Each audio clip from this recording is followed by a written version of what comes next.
Lucas Panzica. A high-scoring Music City Bowl ended in overtime. A controversial finish as Tennessee running back Jalen Wright was ruled short of the end zone on forward progress on the first overtime possession. Purdue went on to kick the game-winning field goal and win 48-45. Hendon Hooker, 26 of 41, 378 yards and 5 touchdowns. Cedric Tillman caught 7 balls for 150 yards and 3 scores. Tennessee did give up 534 yards in the air and 5 touchdowns. Josh Heupel's first season on Rocky Top ends at 7-6. The college football playoff starts tonight. Alabama and Cincinnati in the Cotton Bowl kicking off at 2:30. Georgia and Michigan in the Orange Bowl at 6:30. Titans play the final home game of the regular season on Sunday, hosting the Miami Dolphins in Nissan Stadium. A win or a Colts loss against the Raiders will clinch the AFC South for the Titans. Dolphins have won 7 in a row. Lee Company countdown to kickoff hits the air at 9. Titans countdown at 11, and kickoff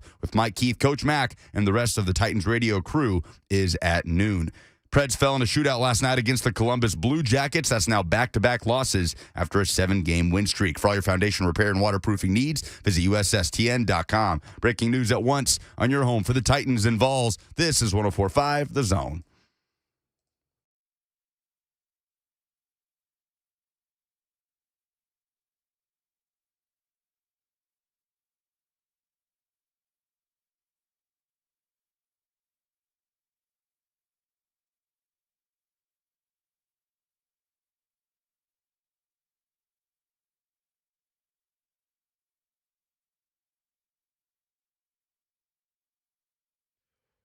What is going on? Welcome in on this Friday. Happy New Year to everybody. Well, I guess not Happy New Year quite yet. That's tomorrow. But we're happy to be here with you on this New Year's Eve. Things feel a lot different today than they did yesterday for all the celebration around the Music City Bowl and a game that ended up being a lot of fun to watch. I assume, even if you're a Vols fan, no matter how that game ended up ending. Perhaps you did not have fun yesterday at Nissan Stadium. We're going to talk about it all morning long. It's college football playoff semifinal day. Of course, you have the 2 semifinal games kicking off, the first one at 2:30 p.m. Central Time. We'll talk about it with Josh Pate, noted Purdue troll, and former Titans right tackle Dennis Kelly is also going to be on the show later today. We'll have Coach Mack because Titans and Dolphins this weekend, the last home game at Nissan Stadium for the Tennessee Titans, at least in the regular season. We'll see what happens as far as playoff seeding implications are concerned.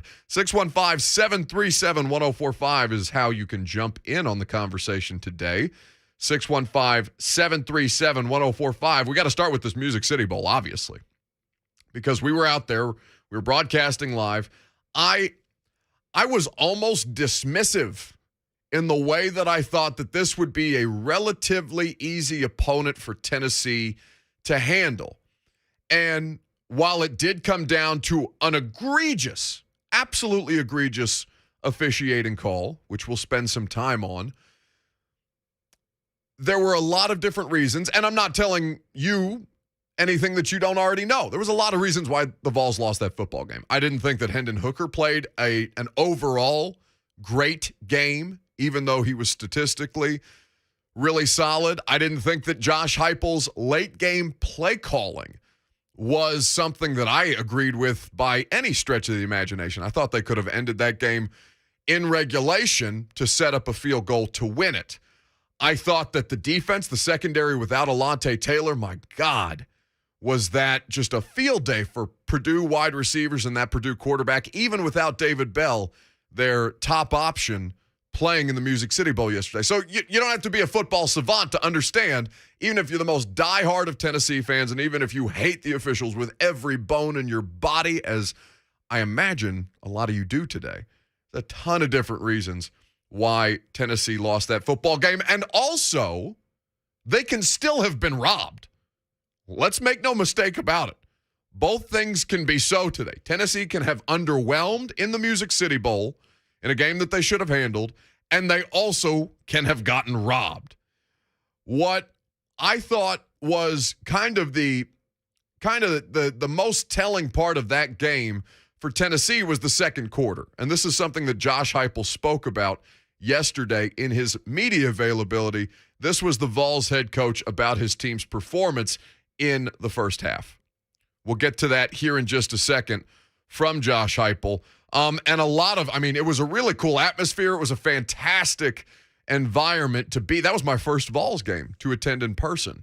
And Tennessee fans were incredibly cool to hang out with. I was on the Tennessee sideline on the field at Nissan Stadium with Ron Slay, which is just an entire different kind of nightmare. We'll talk about that later. But this was Josh Heupel talking about the second quarter that the Vols underwhelmed in. Completely out of the ordinary. I didn't feel like in the second quarter we executed some simple things very well. We got a couple things that got a chance to be explosive plays we don't execute on. We got some simple things in third down situations that we don't execute. That not taking anything away from Purdue, but we weren't very good in that quarter. I thought there were some things just maybe the layoff just uncharacteristic of us. From how we were playing later in the football season tonight. So. The difference from the first quarter, and this is what Josh Heupel coached teams do, right? They get up on teams early in the first quarter. The first quarter score was 21-7, and then in the second quarter, it was 21-23 Purdue. And frankly, Lucas, I don't know how you felt about it because you were in the stands. I was in the press box for a little bit. I came to hang out with you and Blue and your girlfriend Meg. Me and Slave and came up there. We saw a bunch of people who listened to The Zone yesterday. It was lovely to see you all. Thank you very much for the shots that you bought us. I don't know how Slay feels today. I did not feel great this morning, but I had a great time.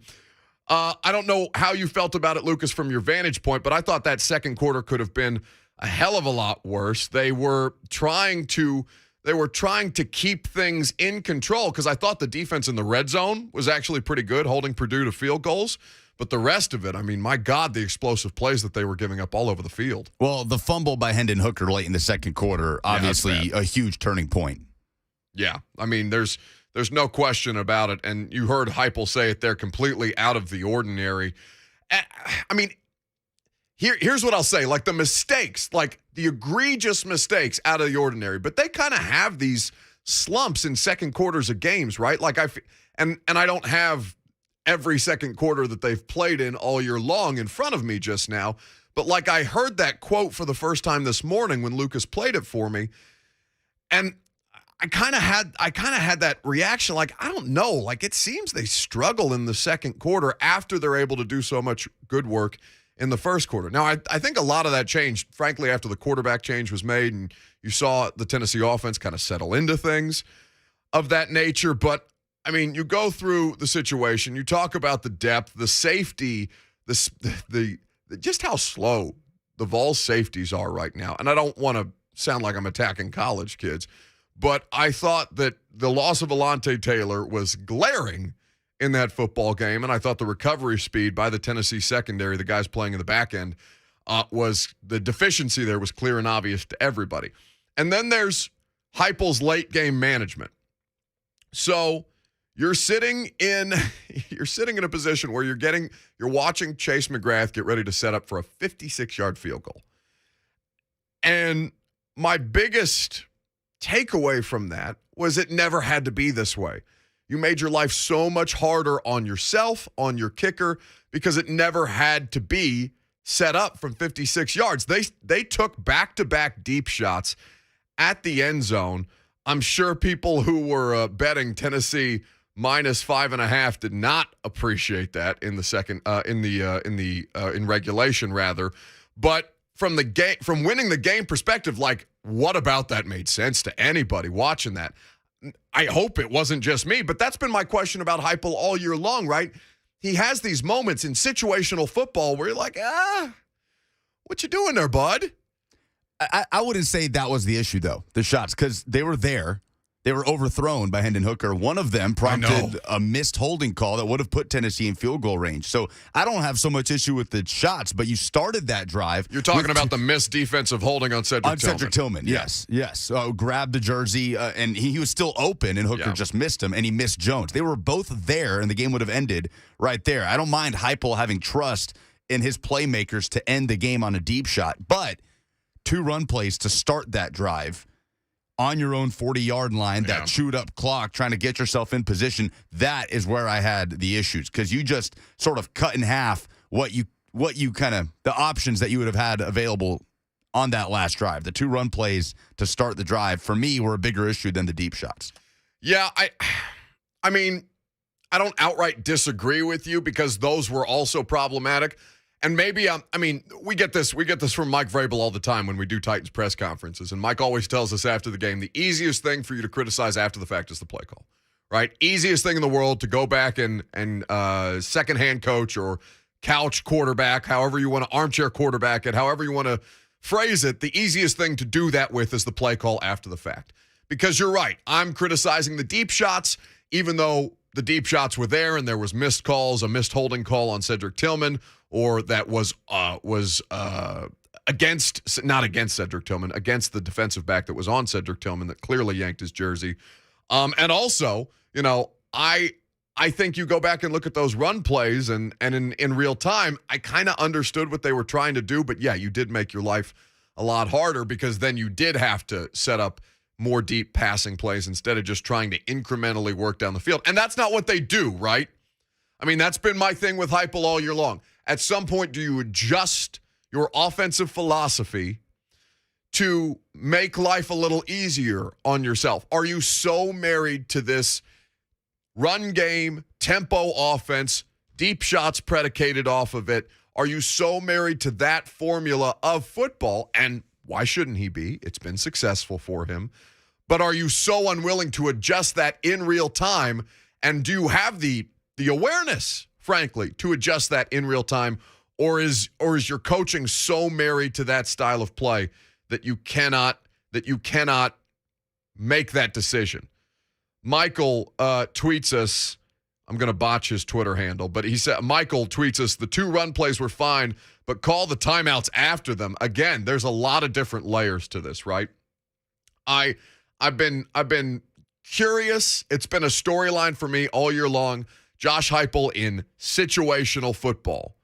Late game play calling, decision making, not crazy about it. And then, of course, there's the most egregious of all of these things, which is neither on Purdue or neither on the Vols, but of course it comes down to the officiating, where Jalen Wright, the pictures of Jalen Wright sobbing in tears after that game. I'm not saying that the only reason that the Vols lost is the refs, but to lose the game that way, when it's out of both teams' control, even if the result favors Purdue. If Purdue had been if any team had been on the opposite side of that circumstance where the refs rule him down before forward progress, even though the whistle, if you go back and watch that replay a million times, the whistle doesn't come after until the ball is clearly reached across the plane and he is not down because he's sitting on top of a bunch of Purdue defenders as he's scoring this touchdown. So much so that every noted Tennessee villain, Dan Wolken, Pat Forty, everybody's out there on social media last night saying, oh my God, Tennessee got jobbed. And then what makes it worse, because the call is bad enough. But did you see this tweet from Tom Hart, who was the play-by-play announcer on the game last night? He inquired after the game as to what the hell the officials were doing in that moment. This is from Tom Hart on Twitter after the game last night. Recap of the non-review, because it was reviewed. They acted like they were viewing it, even though that play is not able to be reviewed according to the rules. So here's what Tom Hart says. Recap of the non-review review in overtime at the Music City Bowl. When forward progress is ruled to have stopped, the play is not reviewable. All right? Ground rule. That's the rule. Play is not reviewable when forward progress is ruled to have stopped. We all understand that, even if you don't agree with where they called him down. It is not, this is the killer part.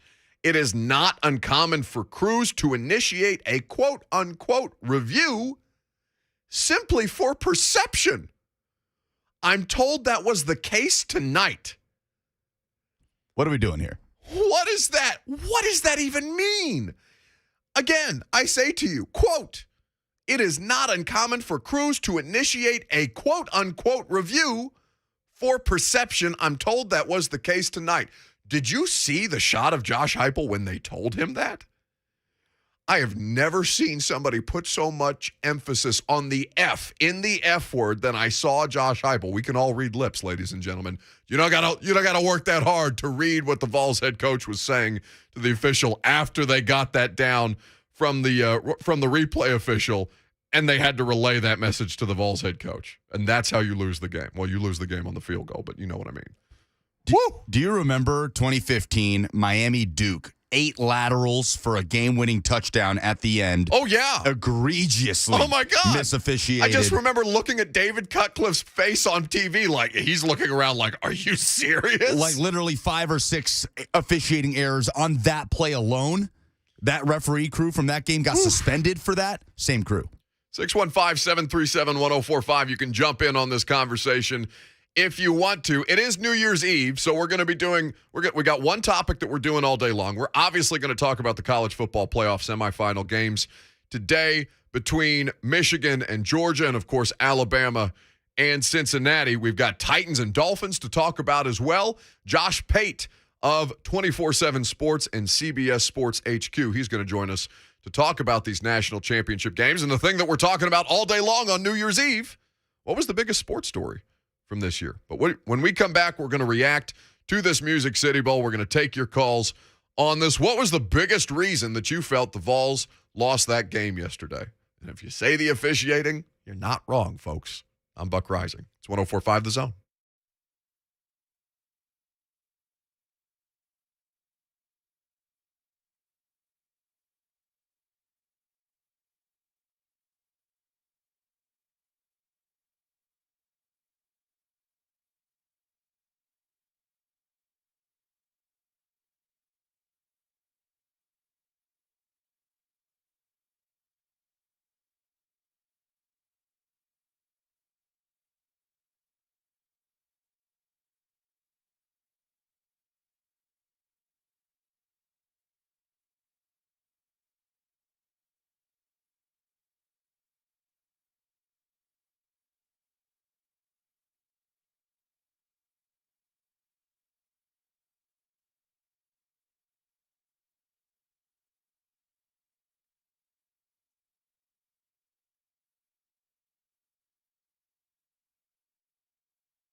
New Year's Eve here on 104.5 The Zone.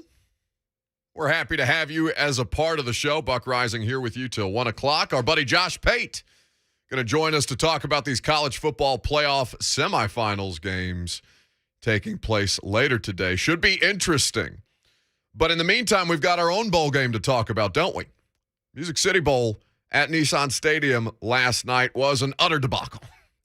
Not just because, one, Josh Heupel coached football games are always just eternally long. To go to overtime in that game and to have that game end the way that it did was despicable for a great many reasons. Truly despicable. Not because the Vols gave you plenty of reasons to think that they should lose that game. That touchdown by the tight end for Purdue, where, I mean, he's just rough. Now, you could argue forward progress was stopped many, many times on that play as well, but also that may be the single worst defensive play I've seen in my life. I don't know how I don't know that you could find a highlight outside of what the Jags did against Zach Wilson this weekend. I don't know how many people saw that. Zach Wilson, the quarterback for the Jets, like a 50-plus yard touchdown run where there's just Jags giving up all over the place. I don't know that Tennessee straight up gave up trying to tackle the Purdue tight end, but God almighty, was that brutal to watch. So it goes back and forth like that for a while, but it's still the opportunity for Tennessee to win that game. Not just at the end of the regulation, and Josh Heupel's late game play calling decision may have cost them that opportunity. I would argue it did. But to have the refs basically steal your joy, thieves of joy, these referees, this ACC officiating crew, and immediately you start to see the articles being tweeted out after the fact about this crew was suspended in 2015 for, egregious officiating errors and things of that nature. Let's go to it just says Purdue fan in Nashville on 104.5 The Zone wants to weigh in. Now, we have our own Purdue fan, by the way, coming up. Dennis Kelly, former Titans right tackle, is going to join us at 10:45. But in the meantime, we've got our own Purdue fan here with us now. Good morning. Good morning, and all I hear is wham, wham, wham, wham. That's all I'm hearing. You're not wrong. Every game has referees. Every game has plays. You can go back to every call in the game, and you can say, oh, this happened or that happened. They saw it how they saw it. They called it how they call it. Purdue took home a win. That means I think it's every SEC team that's played the Big Ten has gotten whoops. All I hear about all the time is the SEC. I know we're in Nashville. We're in the South. But come on. The Big Ten is kicking butt on the SEC. It's just a fact. And everybody in Tennessee just wants to go, wah, wah, wah, calling it on the officials. Purdue won. Tennessee lost. That's how it works. Happy New Year. Happy New Year to you, too. I'm sure that's going to piss a bunch of people off. Now, here's what I'll say. One, Purdue didn't whoop Tennessee. Now, they did. I mean, the Purdue offense did whoop the Tennessee defense. Let's make no mistake about it. But that game was obviously close. Like, this was not an ass-kicking yesterday at Nissan Stadium. And I think that in an honest moment, both sides would say, yes, would everyone like to see better officiating, cleaner officiating on both sides, no matter who wins or loses? Of course we would. My larger complaint, and Vols fans will have their own complaint today, I will have my own complaint today about this game. My larger point is, can we not just get a game where the officiating doesn't so drastically alter the result? I don't want to talk about the damn refs today. I don't want to do that. We've been doing a lot of that this year, just across the board. Like it's overwhelming. And we've had people in our audience call in who do officiating at high school level, at Cub League level and things like that. It's not an easy thing. I'm not trying to be hyper critical of people whose jobs are very, very difficult right now. All I'm saying is it has to be cleaner across the board. If you are going to hyper-analyze everything in the way that we all do now because of Twitter, because of instant replay, because of all of the different high-def camera angles that we all have at our disposal as we're sitting in the parking lot watching it on TV or sitting at home watching it at TV, hell, on the damn Jumbotron, it has to be cleaner. And if it can't be, we need to figure out a better way to do this, no? Or at least some accountability. 615-737-1045. Andrew is in Portland, wants to weigh in this morning. Good morning, Andrew. Hey, good morning, Buck. First of all, that last caller, the Purdue fan, look, he's right. Purdue won my boys lost. But Sure. there needs to be a change because here's what I see. And I told Lucas when I was talking to him, I want you guys to go to my Twitter. I'm Cousin Andrew on Twitter, and I think I tagged you in this last night, Buck. I'm not sure if I did or not because I know you're not a Tennessee fan. But the rule book actually reads, and maybe it's an interpretation thing. That's why I want y'all's opinion on it. The rule book actually reads for for this situation that forward progress is reviewable at the goal line, and I think it said for first down. So I'd love for you guys to read that and take on it if you can, even if it's next week. But at the end of the day, look, replay is put in place for obvious calls to be fixed. And I don't care who you are or what color jersey you wear. That was an obvious blown call. He scored a touchdown, and I would say the same thing if that was Purdue. The take of, well, they should have won the game earlier. They're late. They didn't do this right. That's lazy. At the end of the day, the game played out how it played out. We were in the situation we were in to win the game in overtime, and we should have won the game in overtime. It's that simple. I think that the replay rules need to be changed because at the end of the day, this is 2021, and it's reviewable. It should have been, and it should have been fixed. Either way, boys, hey, have a happy New Year. We'll talk soon. See you.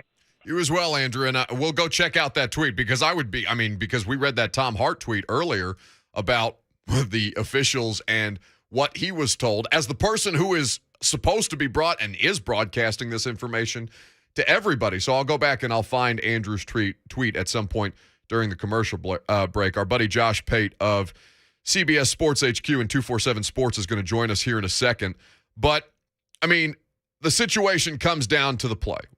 The situation comes down to a play where it was clear and obvious that the officials got it wrong. And if you can't come to terms with that, regardless of what side of the conversation you're on, what side of the rooting interest that you're on, then you're just not being unbiased about it. That's all. 615-737-1045. We got Cornbread in Kingston Springs wants to weigh in this morning. Good morning, Cornbread. Hey, thanks, Buck. I love the show, man. I just got a rebuttal to the Purdue fella. Sure. With all due respect, yes, I will say the Big Ten has upped their game. They are playing more competitive football. I agree with that. But at the same time, that was an egregious call at the end of the game. There were several missed calls, but when you go talk about whang, look at your defense the entire second half when Tennessee was getting on a roll with lay down, roll over, play dead like a dadgum possum, and then pop up and sprint to the sideline. That is Bush League football. A real team would have sucked it up. Thank you. Go ahead and give it to him, Lucas. Cornbread earned that one.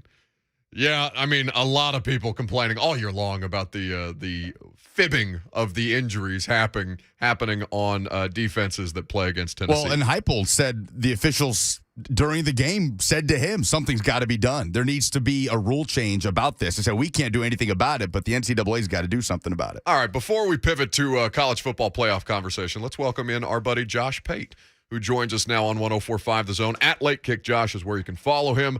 Late Kick Live with Josh Pate is Sunday, Tuesdays, and Thursdays on YouTube, 8 Eastern, 7 Central. And, of course, you can check out the Late Kick podcast. Buddy, what did you make of this Music City Bowl last night? Because our world is on fire here. Yeah, apparently I can't leave town for 2 seconds. Just outright crime in the streets, on the field. I was watching the game. I was in our CBS Fort Lauderdale offices down here. And I'm just jaw on the ground. And then, of course, you get the lapdog official review folks on Twitter. Well, technically, if you really want to know the letter of the law, this was officiated by the book. No, it was enforced after the fact, after an egregiously bad call. Yeah, like after the shooting, Miss Lincoln, there was really nothing wrong with the play. Well, that kind of defeats the purpose of what we're talking about. So I don't know, man. Like, it was criminal. It was borderline criminal what I had to watch. And I'm the dude who took Purdue plus the points. Yeah, no, I there's so many people that feel that way across the sport. And just kind of getting into the officiating because, the 2010 Music City Bowl, we obviously talk about it here locally because of the way that ended between Tennessee and North Carolina, and the 10-second runoff rule was instituted after that game for the weirdness of how that one went down. Can this, speaking about a different officiating issue with the way that defensive players go down against this Tennessee offense, and you're trying to figure out, is it real? Is it imagined? Are they just doing this to slow down the pace? Can this bowl game have legitimate impact as far as rule changes are concerned? I don't even think it needed to be that bowl game. Look, I remember being in Knoxville earlier this year where I thought the Ole Miss game was every bit as egregious. Yeah. And I know it got overshadowed by the stuff that happened at the very end of the game, but had we not had that incident at the end of Tennessee Ole Miss, I think the lingering talking point coming out of that night was going to be, we have got to do something about faking injuries. Because that night, no one even tried to hide it anymore. It was like last night. No one's even under the illusion this is anything other than what it is. Here's the problem to me. The problem is the solution is so simple. It's so right in front of everyone. It's just get them off the field. If you are injured to the point where you cannot regain control of your mobility, you have no business being on the football field the rest of the series, if you're trying to convince me of that. And so, in other words, there has to be a price to be paid. Like when my helmet comes off, I got to pay a price. It's only leaving the field for one play. But if I'm stopping play, if I'm impeding the offense's ability to execute their strategy, and I'm doing it under the guise of injury, well, then pay the price that an injured player would pay. It's so simple that there's someone in the room who will probably try and convince you, well, there's more to it than that. But there's really not. There's really not more to it than that. At Late Kick Josh is where you can follow our guest, Josh Pate, here on Talking College Football with us on 104.5 The Zone. All right, college football playoff semifinal games. They begin tonight. Help me, Josh, because I don't understand how Cincinnati has any shot in this game outside of Desmond Ridder going absolute God mode. Yeah, it's a good way to put it. So if anyone has a model out there that can forecast God mode, I would love to buy it, and then I would love to profit off of it. But outside of that, and, you can line up the bullet points. Like if you were to tell me Cincinnati +2 turnovers, Cincinnati 14 non-offensive points, Cincinnati somehow able to get more pressure on Bryce Young than Georgia did, Cincinnati able to contain the likes of Dallas Turner and Will Anderson. Like all of those things fall into place in a playoff game where you're getting Alabama's fastball, then sure, I guess it could happen. But equally or probably much more likely is the possibility that Alabama does give you their full focus, and I don't think the University of Cincinnati is prepared to handle Alabama's full focus. I don't even think that's controversial or hot take-ish or anything. It's just reality. Well, I mean, yes, you're absolutely so in this, but I'm not so far removed, Josh, from people giving Nick Saban 6 points in an SEC championship game, and now Will Anderson is out here saying, yeah, we still feel like we're the underdog. We somehow found ways to give Nick Saban bulletin board material 12 years into this thing at Bama, and he's going to run people into the ground with it. Yeah, shame on every one of you except me. Shame on every single one of you. Hey, have you noticed this, by the way? So that Clemson team, the one that won the title in 2018, they felt a lot like this Bama team. They struggled at times during the year. They lost a game, but then they peaked at the right time. But still, they were convinced, or Dabo had convinced them, it's you against the world. Everyone doubts you. No one thinks you can do anything, even though you got the eventual number one quarterback in the draft. And, I mean, we're loaded with future NFL guys everywhere. Well, that's kind of how Bama sounds. Like if I were to have told you in August, there's going to be a team that stumbles regular season and they have a bunch more near losses, but then they're going to peak in December at the exact right time, but they're still going to think they're an underdog. You wouldn't have guessed that's Bama. You would have said that's Clemson. Without question. Josh Pate here with us on 104.5 The Zone. I think that the most interesting thing about Alabama for me, Josh, is kind of the way that this offense has evolved throughout the course of the season. And Bill O'Brien he's going to be, he's an easy target for a lot of good reasons here, certainly in AFC South country. But now as the offensive coordinator at Alabama, it really is a thankless job that he kind of took on. But what have you made about the way that O'Brien has kind of adapted things to make sure that everything works correctly about Bryce Young and kind of righted the ship after, giving us, I thought, good reason at the start of the season to kind of doubt what they were?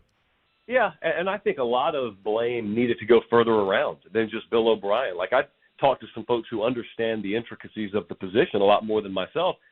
They would tell you offensive line was nothing to write home about for a vast majority of the year for Alabama, which makes their performance against Georgia all the more noteworthy because it came out of nowhere.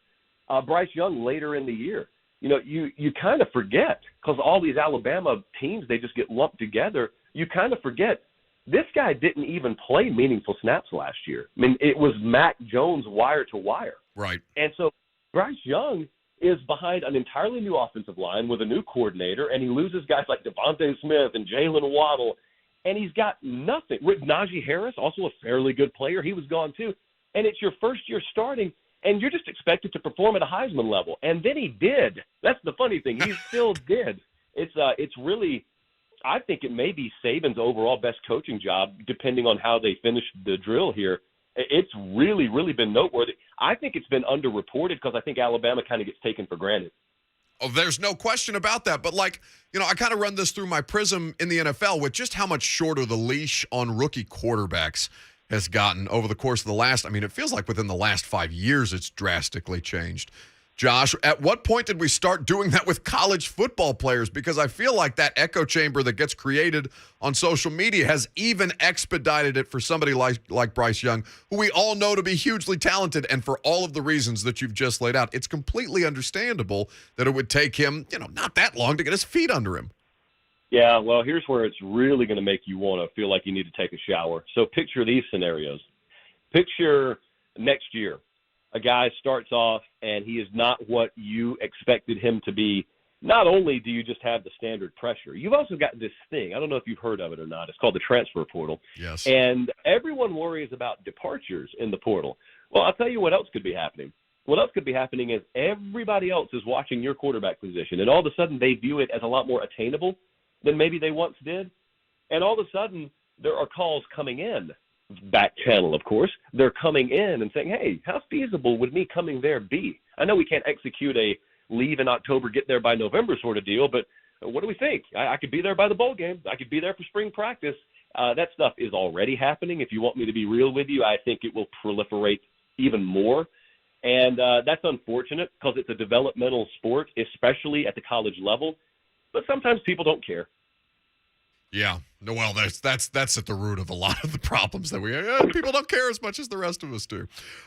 With this Georgia and Michigan game, the choose your adventure idea of Stetson Bennett or JT Daniels, I don't know what Todd Monken and Kirby Smart are going to want to do. I think that we understood that there would be some deficiencies with Stetson Bennett in a game like the one that they played against Alabama. But at this point, what gives them the best advantage to win? It's going to sound really dumb, but it's the right answer. Playing the guy who gives them the best chance to win, which they've been saying for forever now, but they've specifically been saying it ever since they got down here to Miami. And people want to look through it. It's almost like they think it's coach speak, and they think, all right, that's what Kirby said. That's what Todd Monken said. What do they really mean? I don't think there's anything beneath the surface there. Normally, you and I both know this, normally when a football-minded person says we're playing the guy who gives us the best chance to win, what they're really in a nice way saying is if you could see how bad at times this guy has been in practice, you would know why we're making the decision. There's inconsistency issues. There's lack of mobility issues, whatever the case may be. I'm not at practice, so I'm speaking hypothetically or I guess theoretically. Stetson Bennett gives them the best chance to win. It's like there's this weird talking point out there right now with Georgia. When you dare to just defend the decision, people say, well, they can't win a title with Stetson Bennett. Look, you may be right. You are only making sense, though, in being mad about it if there's a better alternative on the bench. Otherwise, you can't be mad at it. They just have what they have. And that's the way that things are going to move forward. Certainly it'll be interesting to watch these things play out. And if you're not following at Late Kick Josh for any of the college football coverage throughout the course of the year, now is your opportunity to make up for that egregious mistake. At Late Kick Josh is where you can find him on the socials. Check out the Late Kick live show with Josh Pate, Sundays, Tuesdays, Thursdays, 7 Central Time if you're here in Middle Tennessee. And, of course, the Late Kick podcast, wherever it is that you get your podcast. My friend, it's been a great pleasure to have you on today. I know you're super busy. We thank you very much for taking some time. Hey, may your forward progress never be stopped in 2022, sir. Inevitably, it will be. Josh Pate there with us on 104.5 The Zone. Oh, goodness. All right. Do you want to piss people off even more, Lucas? Let's give Dennis Kelly a call. Former Titans right tackle, now with the Green Bay Packers, noted Purdue alumni and troll. He will join us coming up next because he took it to the Twitter streets yesterday with me, and he emerged victorious. But we will have the last laugh coming up next.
Welcome back on this New Year's Eve. Buck Reising here with you until 1 o'clock. A little bit of breaking news from St. Thomas Sports Park. Titans just activated Nick Westbrook-Akina from the reserve COVID-19 list. That means what remains there, linebacker Jayon Brown, Danico Autry, Kendall Lamb, Julio Jones, Buster Screen, and Bud Dupree. Keep you updated on that as things go along. But in the meantime, it's time to start a fight. In fact, we did not start this fight. This fight was brought to us by noted coward, noted bully, noted Purdue troll, former Titans right tackle, current Green Bay Packers right tackle, Dennis Kelly, joins us now on 104.5 The Zone. Hello. Hello, Buck. How are you? I'm well. How much are you prepared to gloat? Are you going to rub people's noses in it? How is this going to go today? Yeah, I'm not really sure. Things just kind of went, kind of got away from me a little bit, but, I'm all for a little fun, and I got to enjoy the interactions. It was good. It was a good time. All right. So all of a sudden you don't tweet hardly at all, and then all of a sudden you're spitting out bowl game hot takes at me. What did you make of the way that game ended with the officiating call, with the lack of forward progress that was ruled lack of forward progress before the Tennessee running back crossed the goal line? What did you make of that? Yeah, I think I ended up tweeting it later last night. Like, I could see both sides of it. Naturally, it being Purdue, I'm going to be biased, but there was a solid pause of momentum before it was like when the guy was trying to pull him, he realized, I can still reach out for it. So even I watched it back, the announcers even say he stopped before he even tries to reach for it. But I also get the fact that his knee appears not to touch. The ball clearly gets over the plane. I mean, there was that picture that was circulating around social media. So, I get the disappointment. I get the frustration. But at the same time, he was stopped. He stopped moving. Well, you at Dennis Kelly 67 is where you can berate him on social media. My producer, Lucas Panzica, noted UT alumni. He's seething back there behind the glass. You want to take a shot at Dennis Kelly? Go for it, Lucas. Go I ahead. just punched the phone. Did you hear it, Dennis? He's too scared to punch the 6'7" NFL lineman. No, but he'll punch the phone. He'll punch at the phone. Coward. Fair compromise. Fair compromise. Dennis Kelly here with us. The wild thing about it is when I tweeted you about acknowledge the win, it was more me chirping you, acknowledging Purdue winning because of the IU connection. It had nothing to do with Tennessee. And then Tennessee fans started coming at me about the refs, and it's like, okay, well, you guys gave up 48 points. You can't just point to the refs saying that's the reason we lost. Well, yeah, but there's no rationale or reason on social media. And you know what? You know why I did that, Dennis? You know why I quote tweeted you? Because I knew that this was you did not do the thing on Twitter where everybody can see that interaction. You just sent that straight to me. But what I did, right, Dennis, is I opened it up to everybody. So all that love and your mentions, you're welcome. It's a fair jab by you. Well done. Dennis Kelly here with us on 104.5 The Zone. So with everything that's happening, though, in the NFL and with college football, Dennis, because, I mean, you've been in games, in situations where egregious officiate, and I'm not trying to set you up for failure because I know that people can still come after your bank account for this, but, if you are in a situation like this, not citing anything specifically, but if you're in a situation like this where the result is directly impacted by not either team on either side, but by the officials, is there not some kind of solution for all of the times that we've seen this happen in pro and college sports to where there has to be some accountability from the officiating? Is that not something that's talked about in the players' union? Is that not something that's talked about in the locker rooms? Because this drives me insane. Yeah, no, and you're right. It's a great point. It's extremely frustrating when you see something like that happen, and it has a direct effect on the game. And you're right about the fact that I think people as a whole just want people to be held accountable for doing good, bad, and different. And obviously, refereeing is very hard. You got to make split-second decisions, and you have to understand that guy made a call saying that he was down, and there are going to be repercussions from it. And that's the challenging part, is trying to understand there's the human element of it, but also we want the best at all times. So like we should strive for that. So yeah, it's definitely challenging and definitely frustrating when things like that happen. Who is more aggressive with the way that they challenge calls in NFL games? Because you've worked for both of these men, Matt LaFleur or Mike Vrabel? Yeah, in terms of the aggressiveness, I think I've seen Vrabel kind of violently throw the red flag a little bit more.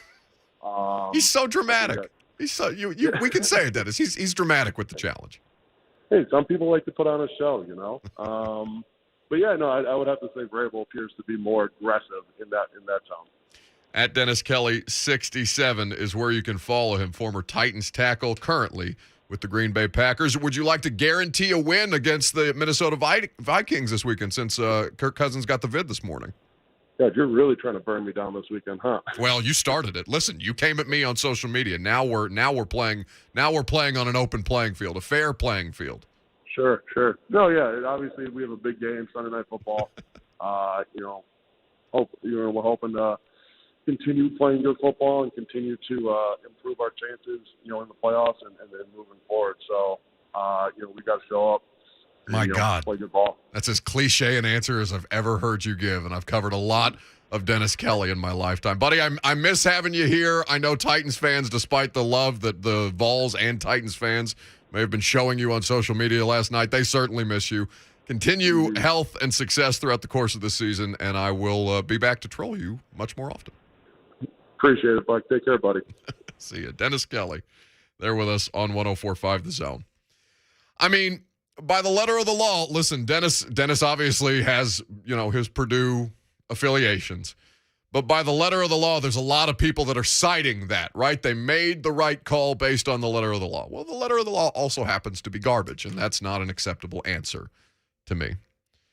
615-737-1045. Oh, okay. It says college football ref in Nashville. All right. We will do this anonymously, and we appreciate the insight. This makes me very happy that we have somebody calling in with some professional insight on this. Wants to talk about the Vols Purdue result yesterday in the Music City Bowl. Good morning. Hello? Yes, you're on the air. Sorry if you couldn't hear the setup that I got for you. Good morning. How are you? I'm fine. Hey, there's just this is just to muddy the water up a little bit for you. Oh, excellent. There's one rule that's missing. Number 88 for the Volunteers was actually pulling the runner into the end zone. Rule 932, you can't help a runner. That's actually a 5-yard penalty in itself. So it just muddies it up a little bit for you. And how the official looks at it, like from the sideline, when he stopped, and that's kind of how it. Well, just to follow that up, so that does not fall under forward progress, right? Then technically, if that was the ruling, then there would have been a penalty flag thrown, right? So they did not. Correct. That's okay. not what they ruled. This is just something else that, and if you look at it, his picture, he actually pulls his arm into the end zone. Yeah. With the ball in it. Yeah.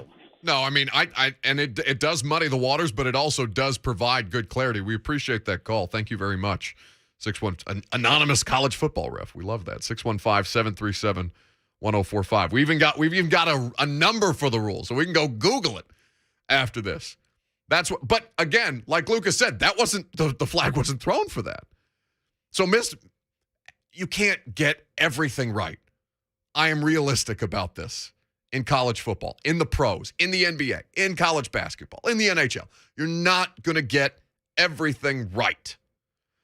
But it cannot be such a consequential play to where we're going back and citing, all right, well, X could have happened on this play, but it didn't. And I'm not saying that I don't appreciate the context that he just provided, because that's also a part of this. That was missed. If you'd have given me that, maybe it's more palatable today. I wonder if it would have been a loss of down or if they would have assessed a 5-yard penalty and allowed them to retry. That would have benefited Tennessee if that was the case. Based on the way that he just described it, it sounded like the 5-yard penalty would have been assessed and would have been a replay of down, unless I misunderstood that. I don't want to muddy the waters even further. But again, there are multiple levels to this that you have to analyze. but it also cannot come down to that kind of game-changing play.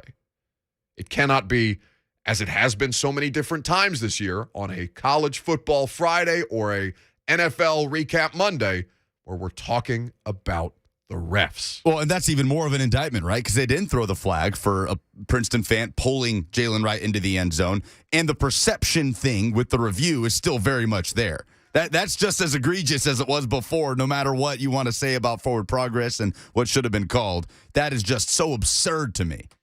That poor ref that called us, because now we're getting tweets and this college football ref caller is a coward like the rest of the officials. I completely understand why he doesn't want his name. Of course, he should never do that. Yeah. Never, ever, ever. All refs that call us, please stay anonymous for your own sake. That's not a life that we want you to live. Okay, when we come back, we'll continue to take your calls, and we will talk about the college football playoff. Do you give Cincinnati a chance at all against Alabama today? The result of Michigan and Georgia probably going to be a little closer. Certainly the line is. We'll talk about it coming up next. I'm Buck Reising. It's 104.5 The Zone.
It is 11:02. Good morning. I'm Lucas Panzica, and Happy New Year. A high-scoring Music City Bowl ended in overtime. A controversial finish as Tennessee running back Jalen Wright was ruled short of the end zone on forward progress on the first overtime possession on fourth down. Purdue went on to kick the game-winning field goal and win it 48-45. Hendon Hooker, 26 of 41, 378 yards and 5 touchdowns. Cedric Tillman caught 7 passes, 150 yards and 3 scores. The Vols did give up 534 yards in the air and 5 touchdowns to Purdue's Aiden O'Connell. Josh Heupel's first season on Rocky Top ends at 7-6. The college football playoff starts tonight. Alabama and Cincinnati in the Cotton Bowl kicking off at 2:30, and it's Georgia and Michigan in the Orange Bowl at 6:30.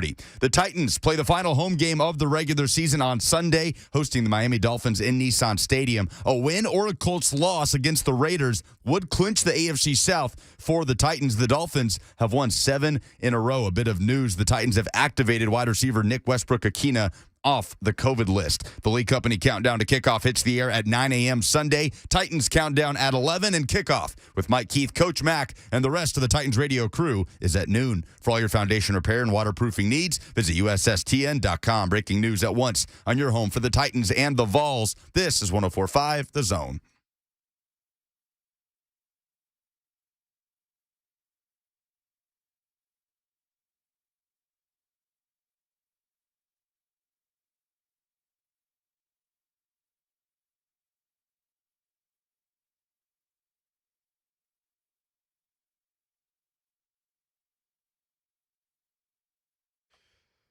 Two hours in, or 1 hour in, 2 left to go on this New Year's Eve. Welcome back, or welcome in if you're just joining us. Buck Reising here with you till 1 o'clock. Lucas Panzica making everything happen behind the scenes, and he's going to be hosting later today as he continues his pursuit of unseating me, or somebody on this airwaves. 615-737-1045 is the number. Got college football playoff conversation coming your way, as well as a look at Titans and Dolphins this weekend. The last home game for the Titans in the regular season this year. We also put it on a poll because this is something that we punted on yesterday. I did a show on it on Wednesday night on A to Z Sports Prime Time. We put it to a poll earlier today. At Buck Reising is where you can vote on them. Do you want us to do the Logan Ryan thing today? Because Lucas and I talked about it.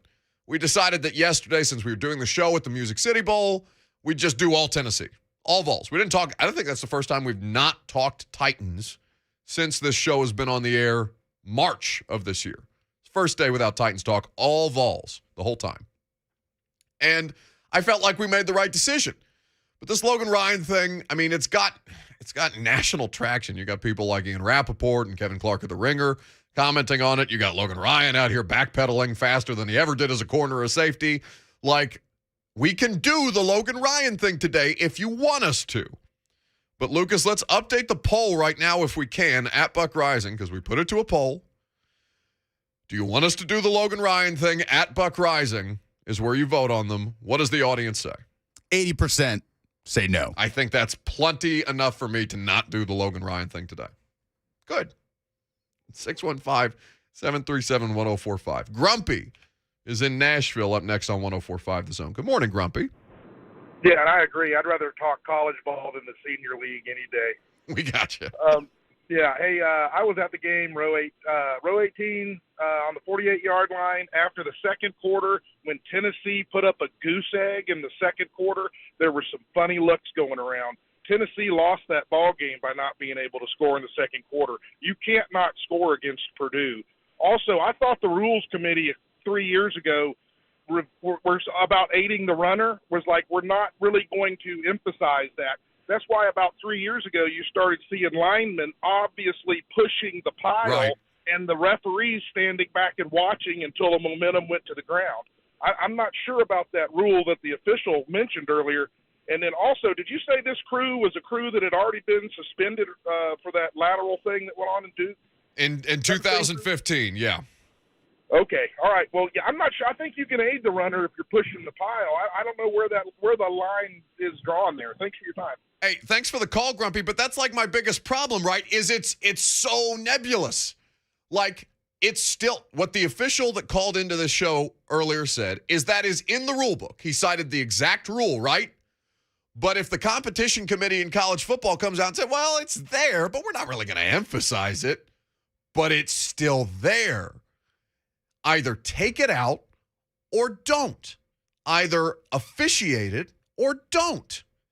Do not leave it up to the subjectivity of the crew calling that game. Because if you want to be specific, they didn't emphasize it. But what a ref just called into this radio show and said is, yeah, they could have if they wanted to. That's crap.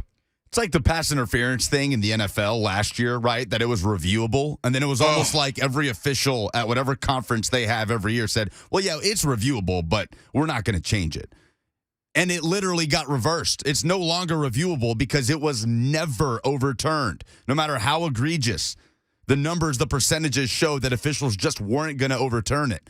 It's like, why? What are we doing? I mean, there's so many cases in football officiating that we look around and say, what in the world are we doing here? This is why Mike Vrabel being on the competition committee is huge, because he knows more about the rule book than the refs do a lot of times, and he knows how they should be called better than the refs do a lot of times. It's a huge advantage to have a coach. We've talked about this a ton with Vrabel. Mike is a plus on the sidelines in game. Your team can very easily be exposed if your head coach is not. We'll talk about the Titans later on. Let's spend some time on this college football playoff. 2:30 Central Time is when the semifinals begin. And basically, you know, the game between Georgia and Michigan today will be more compelling, right? I think we can all agree that we have higher expectations for the level of competition and the closeness between those two teams than we do between 1 Alabama and 4 Cincinnati. Now, I saw a lot of headlines this week about Cincinnati. Cincinnati's out here battling for the little guy, you know, achieving for teams and conferences who were thought could not achieve at this level. And maybe in future years when the postseason is inevitably expanded because there's too much money in it to not expand the postseason, maybe this is a different conversation. But right now, Cincinnati's the plucky underdog. And there's just no way they can win. Nobody is going to take... Hell, I don't even know that I would take Cincinnati plus, is it 13.5? I would not take Cincinnati. I would not give Cincinnati, I would not take Cincinnati and the 2 touchdowns. I would not do that. No, thank you. There is a path for this, but Alabama feels like at this point is as close to untouchable as they've been all season, right? We talked about these conversations early on when they're struggling against Florida, who we all know to be garbage at this point. But this was really that was really before, hell, even when they beat Tennessee, Florida, that was really before their season kind of crumbled. Like losing to Georgia really set things into a tailspin for the Gators and Dan Mullen. Alabama, though, that was one of the moments where you looked at it and were like, oh, there's something not perfect there, which is, of course, the standard that we hold Nick Saban coach teams. I don't know if this version, this revitalized version of the Crimson Tide is untouchable, but Cincinnati would be favored against how many teams right now? They'd be favored against LSU. They'd be favored against probably Arkansas. They'd be favored against Auburn, right? 3 legitimate SEC football teams, even if their bowl, or at least in the case of Auburn, their bowl situation did not pan out the way that they wanted it to. They'd definitely be favored against Tennessee. All 3 of those teams almost beat Alabama. Right?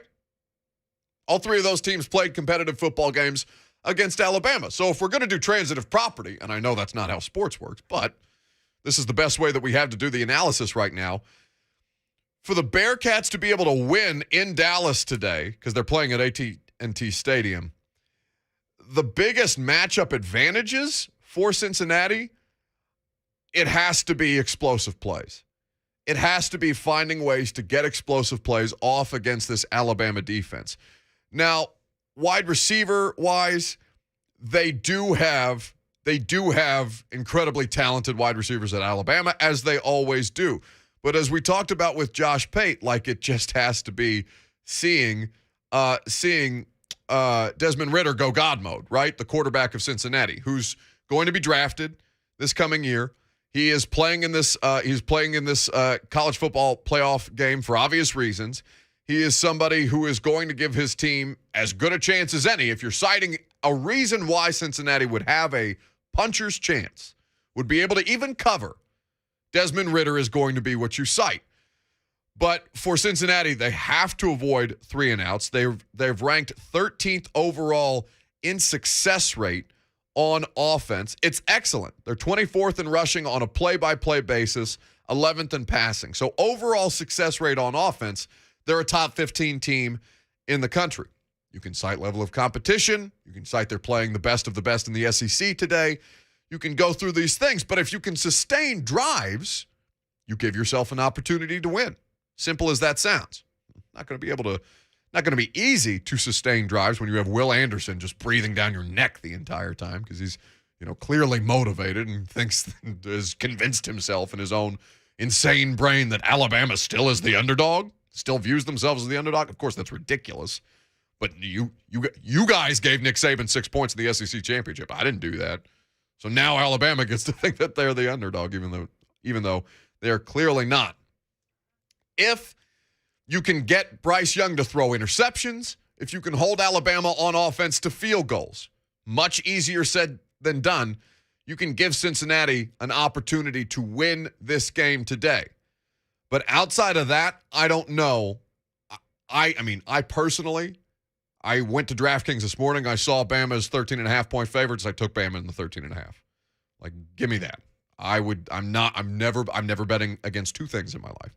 Nick Saban or Tom Brady. I don't care how old they are. I don't care how long they've been doing it until such time as I see them crumble in front of me, wiped away like dust at the end of time, because they're not going to die. They're just going to spontaneously combust and evaporate into the atmosphere.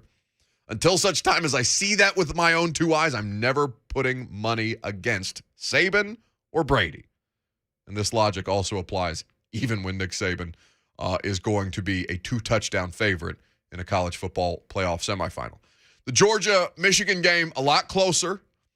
We know what Michigan wants to do. We know that Michigan wants to run the ball. We know that Jim Harbaugh doesn't want to deviate from that game plan, and that's going to favor Georgia, by the way.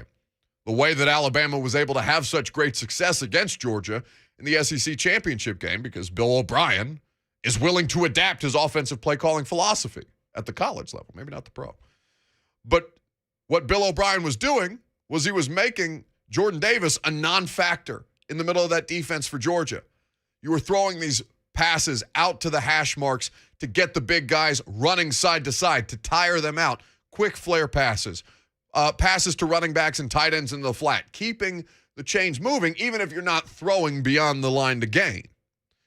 Alabama did this very, very well against Georgia in the championship game, and they negated what is Georgia's best advantage, which is of course, their defense. I don't know if Jim Harbaugh is going to adapt that way. Michigan is the number 2 team in the country. Georgia is 3 after they lost to Nick Saban. But I still think that this matchup, based on the style of play, unless Harbaugh spent this time, he's gonna come out swinging with a game plan that nobody's seen all year long. I'm inclined to believe that that's more going to favor Georgia, no matter who the quarterback is, and it's probably going to be Stetson Bennett the 4th. When we come back, we are going to talk about matchups in college football, and if, by the way, you think that Cincinnati or Georgia, as the underdogs in this game, has a chance. I'm Buck Reising. It's 104.5 The Zone.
Welcome back on this New Year's Eve. I'm not doing anything tonight. And, there's a lot of reasons why I'm not doing anything tonight for New Year's Eve, other than watching college football, which I'm sure a lot of people are going to do. One, the weather is supposed to be horrendous this evening. Are you going out? I do plan on it.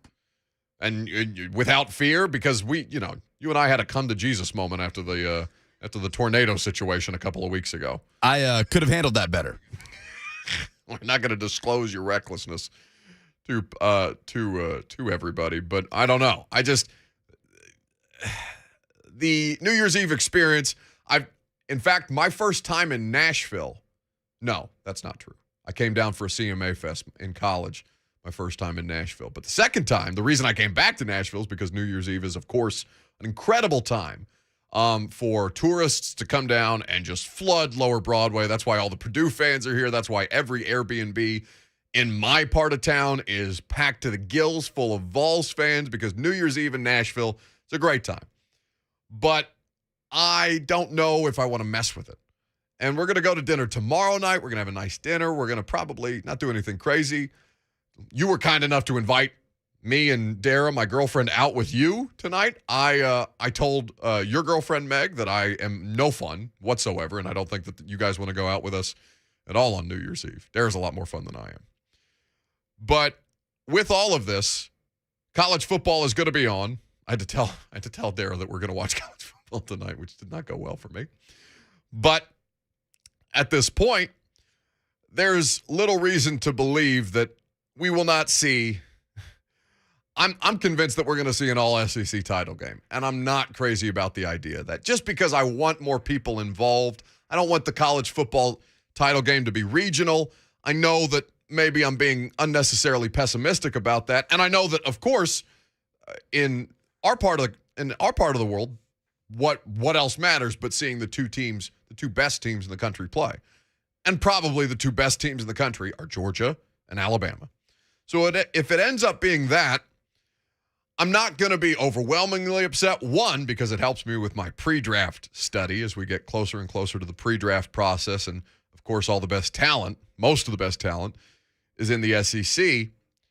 The more that I look at this, though, I think that the conversation around Stetson Bennett and can he win a game for you outright in a way that he couldn't in the SEC championship game versus a Michigan team where their rebound this season has been kind of unprecedented.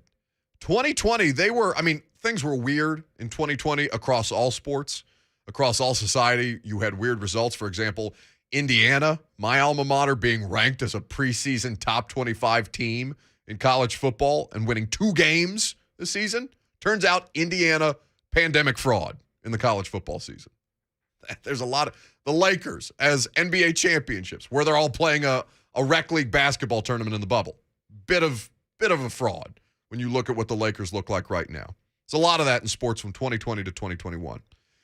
But when you look at the way that Jim Harbaugh and Michigan came into the season, they were ranked 11th before the season started.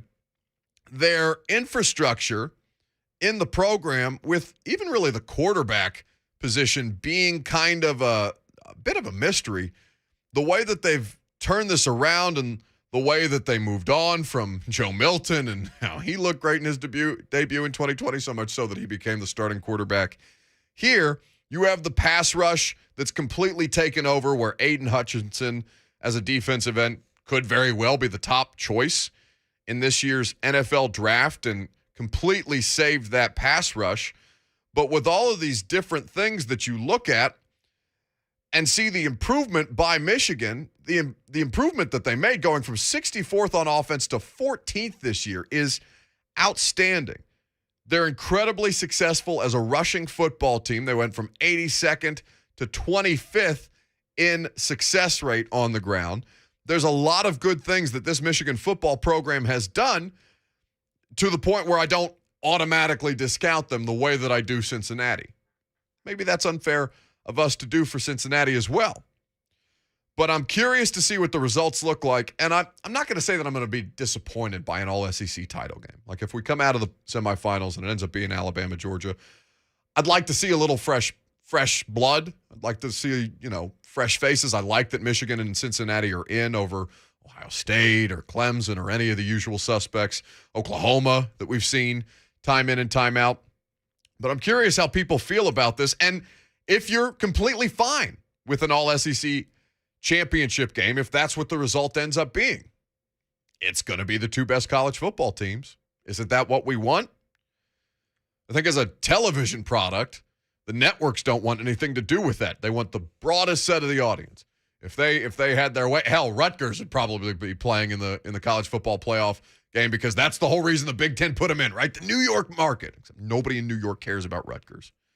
Currently trailing. Actually, can we do a play-by-play professional Lucas Panzica update of the Tax Slayer Gator Bowl, where substitution 5 and 7 Rutgers is the opponent for number 17 Wake Forest today. Rutgers on the move, high-scoring game so far as we near halftime. Wake Forest leads at 17-10. No word yet on if the interaction at midfield before the game between Greg Schiano and John Curry was filled with cuss words or a big hug.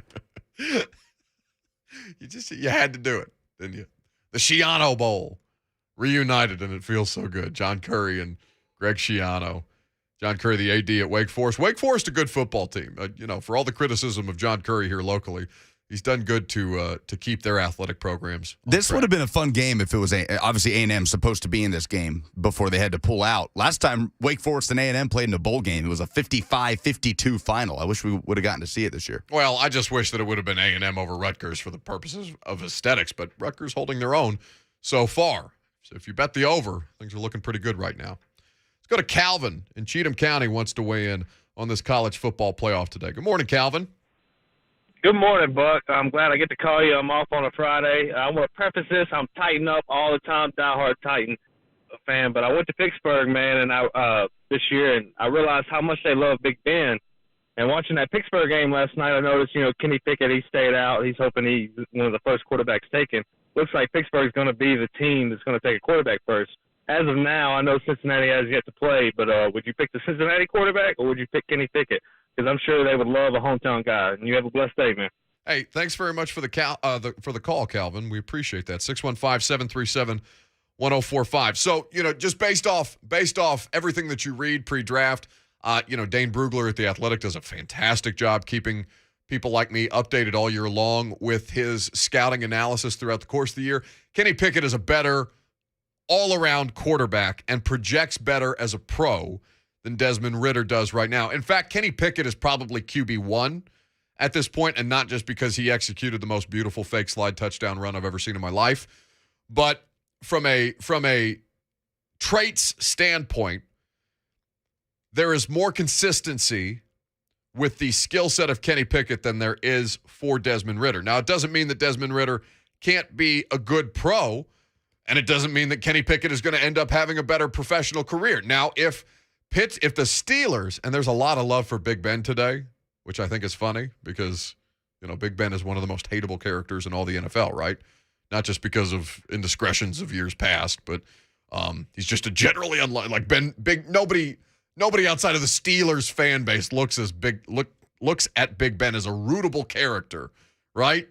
Like kids outside of Pittsburgh aren't growing up with Big Ben posters in their rooms. I don't think that's the person that you point at and say, hey, Johnny, you want to grow up to be like Ben Roethlisberger.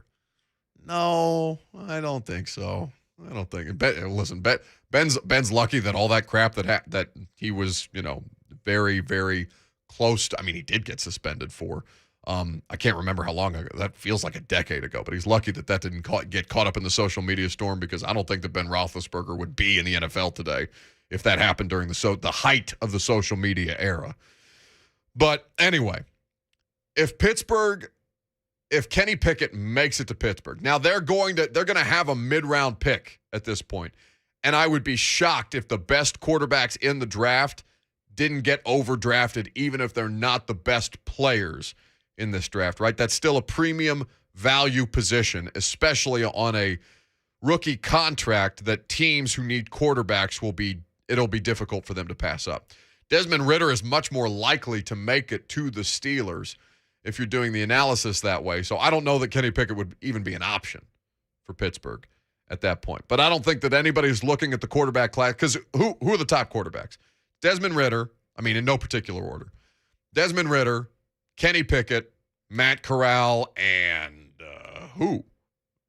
Rattler's going to South Carolina. His whole preseason campaign, bless him, I'm sure he had a great PR agency, but his whole campaign to be the first overall draft pick and the preseason Heisman favorite, that got nuked.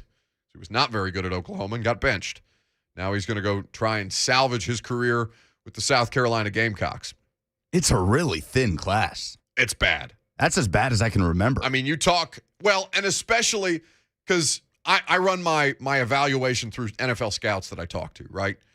And when you talk to scouts, it's just like, yeah, any quarterback who's got a chance to get drafted, come on out this year. Like, this is why the conversation around Hendon Hooker was so interesting, because I think that dude would have been a layup as a day 3 pick. And, based off yesterday, I don't know what his ceiling is, right? I don't know how much that offense is going to help him. I don't know. I think that for optics' sake and for tape sake, he benefits by going back, even for how weak this quarterback class is this season. But I think the more that I look at this, the more that you talk to people in the NFL, they're like, yeah, if you got a chance to come out as a quarterback this year, come on out, bud. You got a chance to make some money. Where Western Kentucky's quarterback falls after a record-breaking season.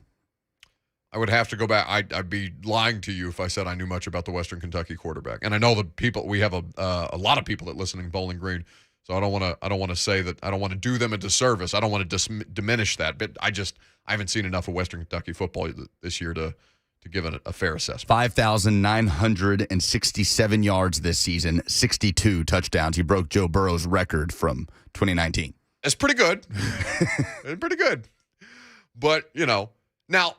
I know the coaching staff has changed since Taywan Taylor was at Western Kentucky. Yeah, Tyson Helton, former Tennessee OC, is there. Right, who was not viewed terribly favorably at the end of his career under Jeremy Pruitt, if memory serves. The end of his one-season career with Jeremy Pruitt. That's right. But Western Kentucky, they have a tendency, which seems to transcend, and teams like this have an identity. I think that you could say the same thing about the Titans and the pros. Titans run the football, play good defense. That's been Titans football for 2 decades. Basically. Western Kentucky has a lot of high-flying, air raid offensive concepts. Taywan Taylor came out of there as a third-round pick and had no business being a third-round pick by any stretch of the imagination, which is as good of a transition into the Tennessee Titans as I could give you. I feel like we haven't talked about this game at all this weekend, and we got all our friends coming in town for this. Cam Wolf from the NFL Network's going to be covering this game. Diana Rossini's flying in for ESPN. This is a game with massive stakes that frankly, we haven't spent a ton of time on. Perhaps that's negligence on our part, but there's been a lot of stuff happening this week in sports. So with the Titans and the Dolphins this week, there's a lot of interesting ways to look at this. One, Tennessee, in front of a home crowd, can clinch the AFC South on Sunday. All they got to do is win or Indy lose. Indy at this point does not have Carson Wentz yet. He can be cleared as soon as Sunday morning. They will play the Las Vegas Raiders. I believe that game is on the road, Lucas, if I'm not mistaken. Lucas will look that up so we don't misinform people. But at this point, Indy does not have certainty at quarterback, and the Titans are going – listen, this is a difficult opponent in Miami, even if you think their offense is not much at all. So this game is at Lucas Oil for the Colts and the Raiders. Thank you for that correction, Lucas. But still – Sam Ehlinger at quarterback does not necessarily strike fear into the hearts of a Raiders defense that's had some good moments. Max Crosby's having one of the best not discussed seasons for any defensive player right now. He's been a stud. But for the Dolphins against the Titans, what they do on defense, even if you want to discount this week's Monday Night Football game because 22 players on the Saints COVID list and Ian Book, a 4th-round rookie, making his first career start with a bunch of backup offensive linemen. Even if you want to say, look at the Dolphins. All they did was beat up on a bad team. One, they didn't really beat up on them as badly as that game felt. They beat the holy hell out of Ian Book, and they have more sacks than any defense in football this year, 45. But the thing about the Dolphins that you should mentally prepare yourself for is that they bring pressure constantly. And you know who hasn't done terribly well under pressure? Because he's been under pressure a lot this season. Ryan Tannehill. We talked with Greg Cosell on this week's episode of The Install about this Miami Dolphins defense under Brian Flores as the head coach. This was Greg's analysis. That's a very difficult defense to play against. Absolutely. This is a defense that shows you an awful lot of pressure fronts. They can match up and play man-to-man on the outside, both press man and off man, and they play a lot of man. They're one of the highest percentage man coverage defenses in the league. Okay, so you're going to get man. There'll be some good matchups here with A.J. Brown, whether it's Jones or Howard. There are going to be some good matchups here. And they pressure. Yeah. And as I said, they'll show you these pressure fronts, and then you've got to work through that. You've got to sort that out. So that's going to be on the offensive line. That's going to be on Tannehill.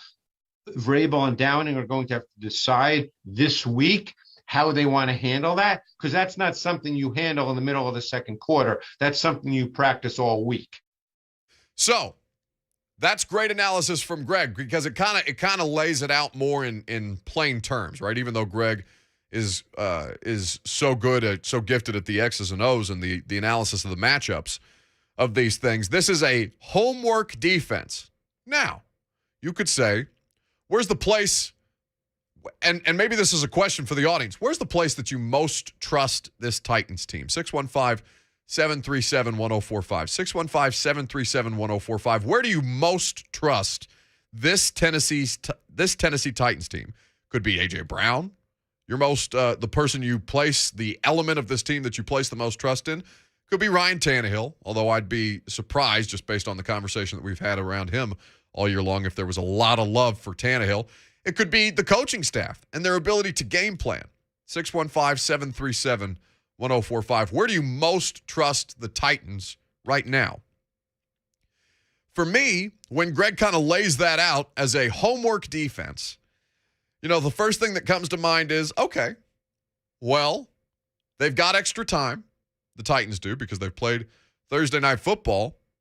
You've got a situation where you're looking at this and saying, if there's any element, from my perspective, if there's any element of where I trust the Titans, not implicitly, but more than anywhere else on the field, I trust Mike Vrabel to put together a game plan that, if executed properly, will give his team a chance to succeed. I have seen it in wins. I've seen it in losses. You have as well. Where there's a clear and obvious game plan, despite the roster deficiencies, for the Titans to beat the Patriots. Now, they botch it, right? Because 4 turnovers. But you see clearly the ways that the Titans' game plan coming into that game was going to give them a chance to compete, if not win. Again, self-inflicted mistakes. But against this Dolphins team, this is a little more difficult. A lot of defenses line up and play what they play. Brian Flores is one of the most gifted defensive minds in the sport. I mean, hell, Mike Vrabel has time working with Brian Flores from the end of Mike Vrabel's career. In fact, he talked about the man that he calls B-Flow, who he spent some time with as a player, even though Brian Flores was never a player in the league. Well, obviously, B-Flow, you kind of know right away.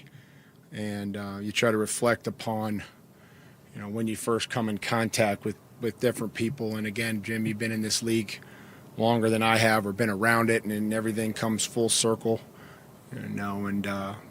B-Flow started as a scouting assistant, and then he'd helped on special teams, and so he was around. We knew him. He was young. He was smart. Could recognize early on that he was going to have a bright future in coaching, and in his teams reflect, a lot of those things that we learned when I was a player in New England, and he was a coach or in scouting there. So, they rarely beat themselves. They're very good defensively. They're very good technique. When you watch and you study the technique, those are all things that we believe in here. Tua as a shorter guy. That's Mike Vrabel talking about his former coworker, I guess you could call it, with the New England Patriots, Brian Flores, now the head coach of the Miami Dolphins, doing something that no team in NFL history has ever done. No team has ever won 7 games in a row in an NFL season after losing 7 straight games.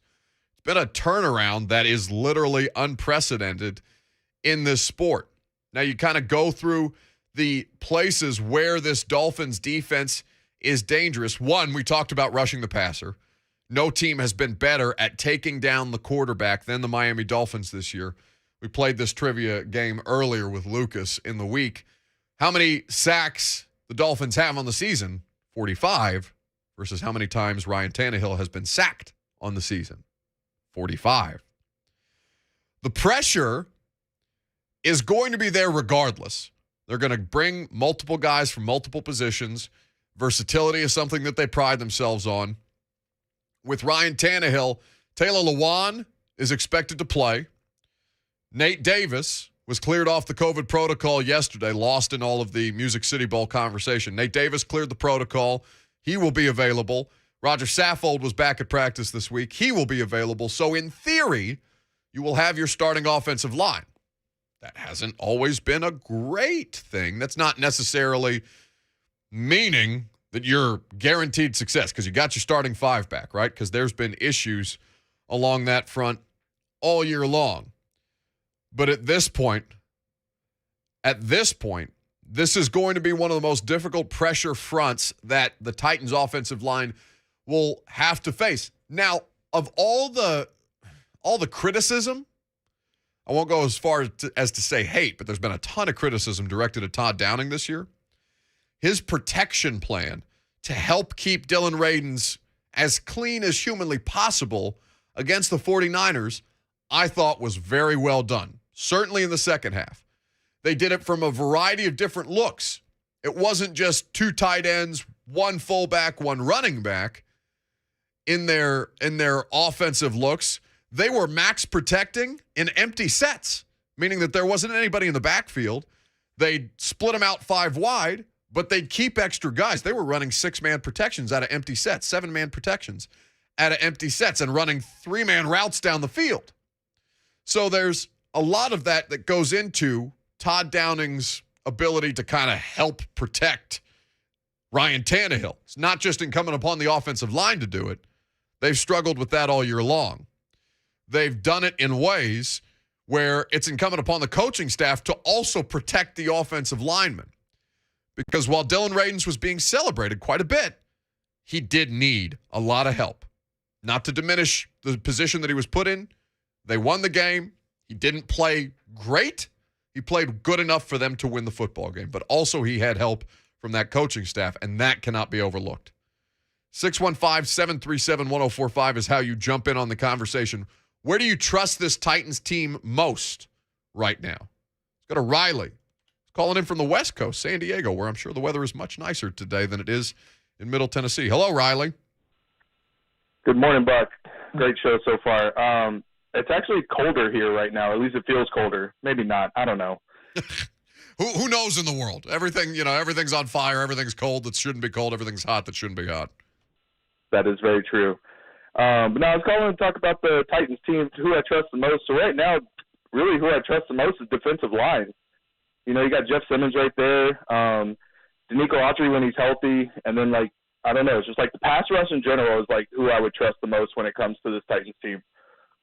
No, there's no disputing it, right? That's been probably the most consistent part of the Titans' success this year. Pass rush, which is night and day difference from the conversation that we were having a calendar year ago today. Now, Danico Autry remains on the COVID-19 reserve list. He can be cleared before Sunday's game. But obviously, he has to satisfy the 5 requirements that we talked about. He cannot have a fever. He cannot be displaying symptoms. He can test out of the protocol after 5 days as long as he's vaccinated. He can test out of the protocol before 5 days if he's vaccinated. I don't know for you the vaccination status of Danico Autry. But I do know that he will be critical because he's probably the most underrated part of the pass rush. And to affect Tua, to affect this quarterback, you're going to need to play things a little differently than you do with Tua under normal circumstances. Listen to Greg Cosell break down the Dolphins quarterback in great detail about what makes game planning for a left-handed quarterback different and what kind of stands out about Tua during his time in the league. Tua Tagovailoa is a certain kind of quarterback. Yeah. I mean, he is a timing rhythm player. they found that out last year when Changeli was there. He left, and then they theoretically have two offensive coordinators who were both there last year, and they have found out that this is what he is. He's a timing rhythm player. He's decisive within the structure and timing of the pass game. He's very quick on his drop. He's very quick on his set, and the ball comes out. That's what Tua is. Yeah. And, when you watch their offense and their pass game, it's built on rhythm, quick game throws, 3-step drop timing, 5-step drop timing. He hits his back foot, the ball comes out. He's not a big arm guy. He does not have great movement. He's a pocket player, and they do a really, really good job of defining reads and throws for him so he can play that way. So even against, let's say, man coverage, they do a really good job with their route concepts of creating space. The pass game is really about finding space. Okay, obviously, if you're playing against zone, you're trying to find space within the zone, right. The voids. If you're playing against man, and what has been said for 100 years versus man is you want to run away from man coverage, but you don't want to run into people. You want to run to an open area. So they do a great job with their route concept so that if Waddle's going to run a certain route, where he's running to is an open area. If Gesicki's if he's matched up against whoever, that he's going to run to an open area. He's not going to run to another player. So They are very, very good at that. And Tua is an accurate passer. That's Greg Cosell. We'll come back to more of Greg's analysis of Tua Tagovailoa. I know, Greg, listen, I probably am more comfortable with that name than anybody should be because I used to do Vanderbilt press box PA when I was a broke post-grad right out of college. And I remember him playing the entire second half of that game that, Vanderbilt was saying very boisterously, "We want Bama." And then they lost. It was like 56-0. When we come back, we're going to talk about the biggest sports stories of this year. We haven't really done much reflection, and there's been a lot of crazy news across sports. We want to hear from you as well. 615-737-1045. What do you think has been the biggest story across sports this year? We'll do this coming up next on this New Year's Eve edition. I'm Buck Reising. It's 104.5 The Zone.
Welcome back on this New Year's Eve. Happy to have you guys along for the ride. Buck Reising with you till 1. Talked a lot of college football playoff, a lot about the Music City Bowl, and certainly we'll continue to talk Titans and Dolphins. Coach Dave McGinnis is going to be here with us at 12:30 today. But we thought we'd spend some time with a little bit of reflection. And I know a lot of people are doing this today, but I think this is an evergreen topic. What was the biggest story in sports this year? There's a ton of different things to choose from in it. I'm glad Lucas brought this up yesterday, I believe, after we had I think this was before we had experienced the Music City Bowl. That was John Reed is who we saw it first on Twitter, who we stole it from, because nothing in sports talk media is original at this point. And I think this is a great topic because there's a lot of different things that you could peel through. 615-737-1045. What's the biggest story from your standpoint in sports this year? I'm going to start, if I could. Mine happened June 21st of 2021. And it was a slow burn, right? Because the foundation for the decision started on September 30th, 2019, when California legislation was introduced that would prohibit schools from punishing student athletes who profit from endorsements. That was set to begin in 2023. The NCAA considered it a threat to amateurism. So that happened back in September of 2019. Fast forward to a bunch of different things that had to happen before we got to June 21st of this year, where the Supreme Court rules against the NCAA in the trial, in the lawsuit called NCAA versus Alston. Now, Alston, if you are unfamiliar, I want to make sure that I have all of the details on this right. Well, they don't detail who Alston was in this recap that I have it on 3 Sports. Regardless, NCAA versus Alston. And this is where the Supreme Court rules against the NCAA in the Alston decision in a unanimous, let me say that again, unanimous 9-0 vote. The decision opens up ways for student athletes to be compensated. Justice Neil Gorsuch, who delivered the court's opinion, explained the NCAA was violating antitrust law by prohibiting athletes in college from profiting off of name, image, and likeness. I don't know that there was a bigger story in sports this year than the way that this this broke up the foundation of what college football is. It completely changed the landscape of the sport. It's America's second biggest sport. I don't think there's any disputing. It's NFL, college football by a decent margin, but nothing terribly close after that. NIL legislation going into place, and now this wild, wild west of basically free agency with the transfer portal and money involved that we now have. I don't think there was a bigger story in sports than NIL legislation. And the fact that in today's political climate, with conservative justices appointed by former President Trump and liberal justices appointed by former President Obama, all of them came together, all 9 of them, and said, no, NCAA, you dirty, rotten mothers, you. You are not going to keep the money from the college kids any longer. What was the biggest story in sports this year, Lucas? Well, for me, it was Italy winning the Euros, but I know that's not the case for most of our audience. Yeah, not quite. Biggest story in sports, I think, was Simone Biles in the Summer Olympics in Tokyo, pulling out of an event and citing mental health because of the global impact it had. Because you saw it again with Naomi Osaka. Oh, did I get that wrong? Osaka. No, you nailed it.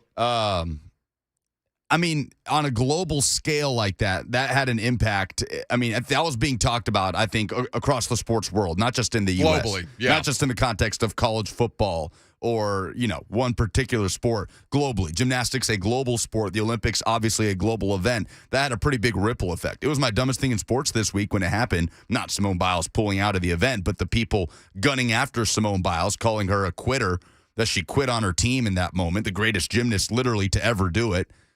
So, to me, just the ripple effect that had afterwards on a global scale makes it the biggest sports story of the year. Well, and those people look like even bigger fools for criticizing Simone Biles' mental health when you see what the U.S. women's gymnastics team is currently going through as far as, being sexually assaulted and sexually harassed in lawsuits against USA Gymnastics. Yeah, of which she was a victim. Yeah, she's one of the victims. Please tell me more about how you think Simone Biles is a quitter. Right. Please. Yeah. I'm dying to hear it. Exactly. 615-730. A lot of people walked back those comments, My God, too. was that a stupid... Yeah, okay, but they had to get out there with it on the front end. I know. Ugh. That pissed me off all over again. 615-737-1045. That was the dumbest thing in sports in 2021. Yeah. We may run that. Maybe we should have done a dumbest thing in sports this year. That would have been good. If we were good at our jobs, we would have thought of that before just now. Because we literally both looked at each other and said, oh, that would have been good. Idiots. Light bulb. Bill is in Spring Hill with the biggest story in sports in 2021. Good morning, Bill. Hey, beautiful day in Middle Tennessee. Sad day for the Vols, but hey, what I feel like is one of the biggest things in sports right now is the passing of John Madden. I was thinking you guys were just talking about the NFL or football in general. Sure. I just misunderstood what you heard. I grew up watching the man coach. I grew up watching him as a commentator.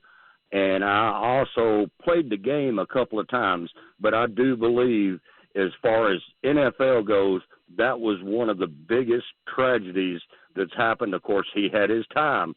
80-something, you're 85 years old, 85. man. Hey, if you don't remember him, you ain't never played the game. You ain't never been in football. But anyway, guys, I'm going to sit back. Well, let's get them Titans up and get them ready to rock and roll tomorrow.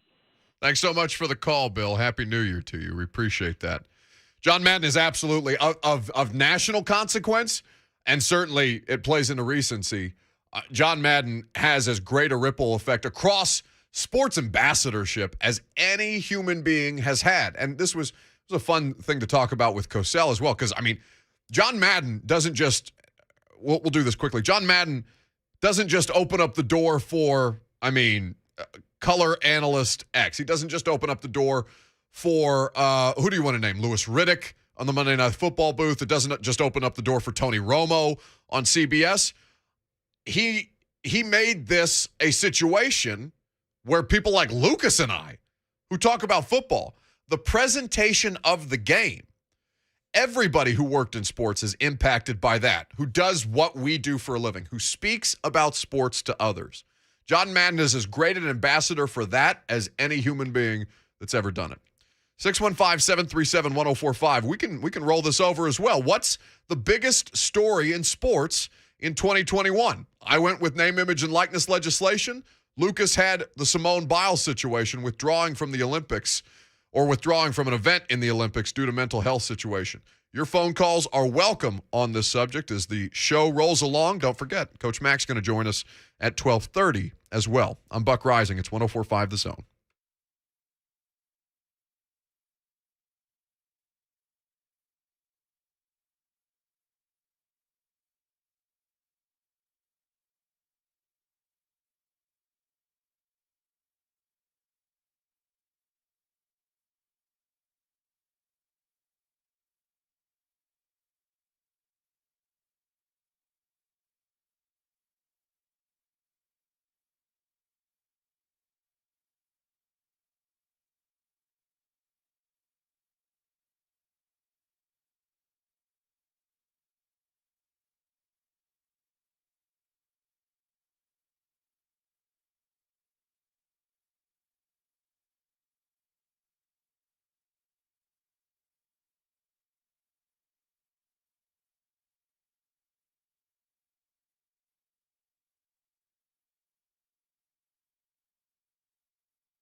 Final hour already on this New Year's Eve. Had a lot of fun today. Still a lot more to do until 1 o'clock. Buck Reising here with you, Lucas Panzica, making it happen behind the scenes. Coach Dave McGinnis of Titans Radio. He'll be our guest in just about 30 minutes from now. Break down some Titans and Dolphins. We've been taking your calls, though, throughout the course of today's show on the biggest story in sports this year. Just to kind of recap, I went with name, image, and likeness legislation this summer, 9-0 by the Supreme Court ruling against the NCAA as unconstitutional and basically changing the foundation of all of college sports in one fell swoop. Lucas went global, which is probably the better way to play this game, with Simone Biles withdrawing from the Olympics this year due to mental health issues, and now seeing the way that that's had a ripple effect across society. 615-737-1045 is how you jump in with your biggest story in sports this year. We'll go to the phones in a second, but we have to interrupt this just momentarily because there is entirely good sound that we must hear, that we must play for people listening wherever you're listening. So if you're unfamiliar with what's happening with Bill Belichick after his team lost to Buffalo this past weekend, there was a reporter in New England. I'm unaware of the publication that she works for, but she's writing a story on New Year's resolutions for people in sports, apparently, or just people in the New England area. So Pats lose to the Bills. I guess she's the first reporter up, it feels like. She's got the microphone. She goes, Coach Belichick, football aside, I'd like to ask you about, do you have any New Year's resolutions that you'd like to share with our readers or your fans? And he said, not right now. Not right now. So Bill Belichick is currently at the microphone, or was about an hour ago. And again, was asked by the same reporter, did he have any New Year's resolution? I'll let the audio speak for itself. New Year's Eve day. Have you had a chance to consider any New Year's resolution since I asked you on Sunday? Yeah, they would all be personal, so it probably wouldn't mean anything to you anyway. Thank you. And he has a cheeky little smile at the end. Worst smile on his face. That was so nice. And what was nice? That. He could have answered the question. Oh, but he's letting her down so easy. Oh, sure. I mean, we talked about how Mike Vrabel would respond to that. And the New Year's question, the resolution question aside. Mike would punch one of us. Just the words football aside in a post-game press conference. With Bill Belichick. Doesn't matter what comes after that. The words football aside, what would Mike Vrabel do to that? One, props to this woman because stones to come back for more after this. Maybe she's just blissfully unaware about Bill Belichick in press conference. Maybe that's I have to believe this. But she went back. She went back for more. Why? Just say, yeah. I'd like to drop a few pounds in 2022. I'd like to win the Super Bowl. Yeah, I'd love to win the Super Bowl again. That'd be swell. With the rookie quarterback for the first time. Just give her something to put in the article, and instead she gets, then I'll be personal. So it wouldn't really matter to you anyway. But thanks though. And then smiles. It's unbelievable. John in Murfreesboro is up next on 104.5 The Zone. John, what's the biggest story in sports this year? Well, I missed the first part of the show, and so I didn't catch that you had said NLI, so I had said the same thing. So I'll go to my backup, which I think is how teams have had to and leagues have had to navigate COVID, and how they've had to either postpone games, cancel games, how everybody has just had to navigate this kind of new world that we're all living in. But second of all, I did want to say that I hope 2022 is good to you guys as you guys have been to us. You guys have made me laugh a lot listening to you on my lunch break and everything, and I've enjoyed the show. I hope 2022 is just as great. And then I had a quick question. I hope you guys filled up the mistake bucket because I made you a promise that I would make a donation at the end of the year. Did you guys get that bucket filled up? Yeah, trust me, there is plenty of dollars that have been donated to Home Street Home because of my idiocy, John. So we will. Why don't Lucas, if you'll put John on hold and get some contact information from him. One, that's fantastic of you, John. Completely unnecessary, and thank you for the kind words. But we will update you on the fine bucket situation for Home Street Home. Lucas will get your contact information. 615-737-1045. What's been the biggest story in sports this year? It's an interesting question.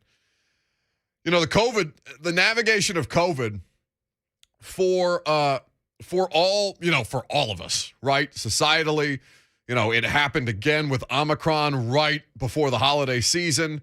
I was so grateful to be able to get back from overseas because I went to Egypt on the Titans bye week to go see my family right as all of that stuff was coming out. And now I know President Biden has just said that they are going to relieve the travel bans or remove the travel bans from countries like South Africa as of, I think it's midnight tonight that's happening. So I got back just in time. But for all of the sports leagues that have had to navigate COVID, it's of course the biggest story. I mean, COVID may be the biggest story I don't want to say the biggest story of my lifetime, but man, does it feel that way. I don't know that there's been a more impactful worldwide phenomenon than a global pandemic. And certainly within the world of sports, we can keep that to our silly little playground that we all work and hang out in here on the sports side of things. I mean, the only other thing that I would say would have had in my lifetime, right? Many of you would have a different answer, but just from a general lifetime perspective, I think that COVID-19 and 9/11 are probably the two most impactful, tragic moments that completely reshaped the world. And to put it within the bubble of sports, no pun intended, bubble-wise, to put it within that kind of context, yeah, I don't know that there's any bigger story because it's still ongoing. It's just exhaustive. It's 2 years at this point. So, yeah, the answer could be COVID, and hopefully, with the less severe variant like Omicron, hopefully we're getting a little closer to a resolution on that. Now, something that I've thought about before we pivot back into Titans talk, because Coach Dave McGinnis is going to join us at 12:30. I want to bring up something that it's a phenomenon that's happening on social media. Now, maybe not everybody has Instagram, right? I've got Instagram. And a lot of my friends post like a picture from every month of their year on their Instagram story. Now, if I've completely alienated some of you because you're like, what the hell is an Instagram story? I understand. I feel like the majority of people probably know what Instagram is, probably know what the concept of an Instagram story is. But if not, it's just pictures that expire in 24 hours for all of the people that follow you to see. So I have very few people in my life who I like, who like close personal friends, before I say anything offensive. Very few people in my life who I consider close personal friends. And there's a couple, I won't name names. There's a couple in my life that I love very much. I would never tell them this personally because that would give them too much self-gratification. But they're among my favorite people in my life. But I'm scrolling through my Instagram stories during the break, and like many people, it's a month-by-month in picture form documentation of what their year has been like. And this couple happened to have a baby during the course of this calendar year. And 10 of the 12 pictures are just pregnancy pics. And they look, I mean, obviously there's a progression in terms of the size of, trimester. I don't know anything about pregnancy. Lucas and I don't have kids. This is probably the most tone deaf that we are on any subject, and we're tone deaf about a lot of things. I have no concept of what it is like to go through, as a family, the pregnancy process. But I'm going through the pictures, and I'm like, this looks exactly the same as it did in August, as it did in November. I'm just looking at a line of pregnancy pictures on Instagram, and that's fine. That's all well and good. I'm wondering if that's just isolated to my timeline. I wonder if I'm being insensitive about that. Because, of course, it's a life-changing event in your life. But also, I got to think, maybe a picture while you're going through the pregnancy process as a family, but, like, not the same one. It's like 17 of them. I guess only 12, maybe 10. Pregnancies don't last 10 months. I'm an idiot. I have no idea what I'm talking about. Let's do some Titans talk next.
Welcome back.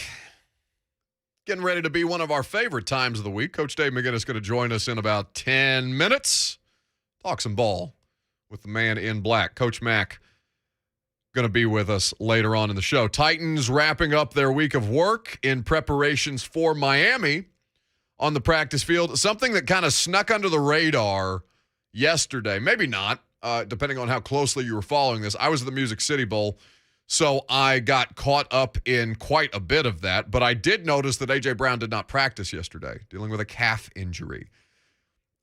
The severity of it, I'm only saying that not to alarm you, not to try and gaslight you, not to tell you whether or not I know A.J. is going to play. I have no idea what's going to happen with A.J. on Sunday. All I'm saying is you should be made aware of the fact that if you did not know because you were drunk at a bowl game yesterday, one could not blame you.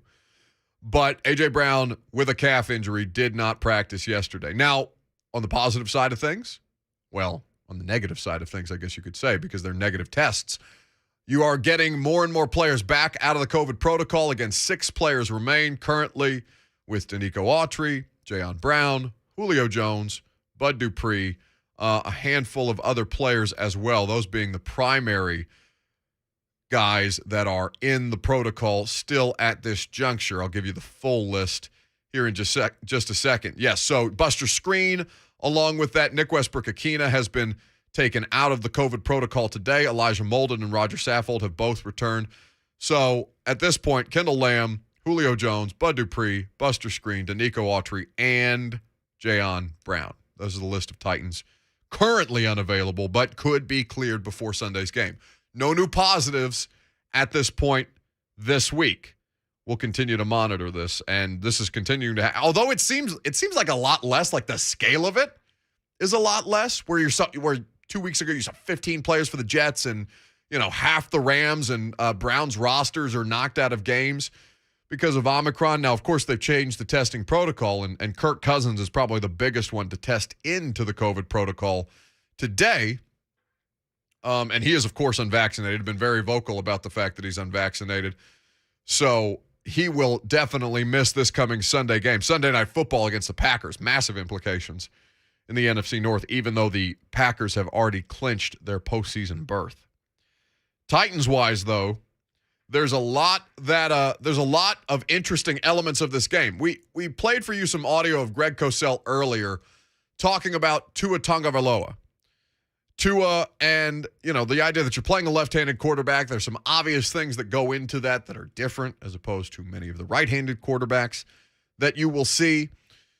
With Tua, you have to change the approach that you're taking to matching your hands if you're trying to meet the pass at the line of scrimmage. If you're Big Jeff, trying to prevent you're basically trying to prevent him from getting his pass off from the certain launch angle that Tua likes. And this is something that Greg Cosell and myself, we broke down in a lot more detail earlier this week. This was the rest of Greg's analysis, because we played for you some about the Dolphins offense, but more specifically about Tua and how it is that he has been going through this season with some really good accuracy. In fact, the best in pro football right now, but some head-scratching interceptions that just don't seem to make sense. His ball placement is consistently precise, so he can make those throws, but that's what he is. He's not a sit-in-the-pocket guy, sit on his back foot, drive the ball 23 yards on a line or a rope. He's not that guy. He can throw the deep ball pretty well, because deep balls are not arm-strength throws. We've talked about that, I know, numerous times. Yeah. Deep balls are not arm-strength throws. So Tua's playing efficiently. I didn't do the numbers yet from Monday night, but in the 4 games prior to that, and they're a pistol shotgun offense. In the 4 games prior to Monday, I just didn't do the math yet. 92% of his dropbacks in the 4 games prior to Monday night had come out of either the shotgun or the pistol. Yeah. So he's not an under center player. Yeah. So you look at what Tua is and how the Dolphins utilize him and basically how they've schemed offense to be a lot easier. Now, he's executing what they ask him to do.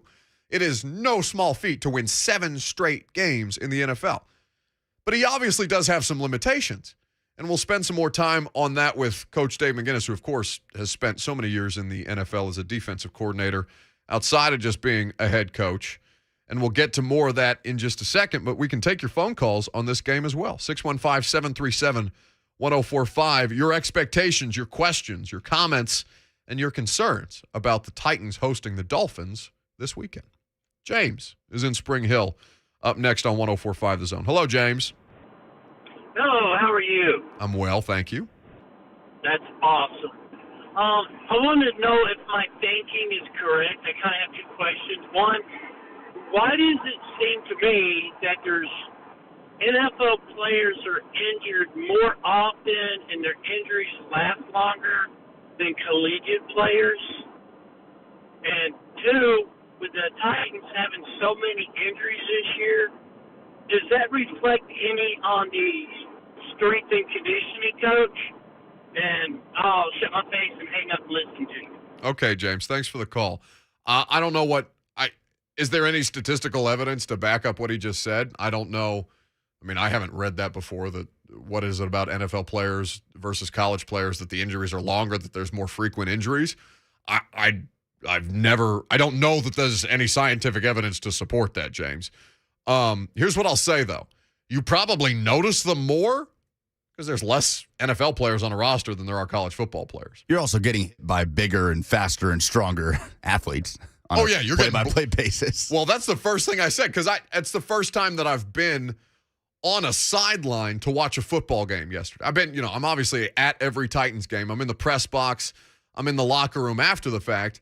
And the two observations that I have from watching that Music City Bowl on the sidelines with Slay yesterday was, one, my God, are they so much smaller than they are in the NFL?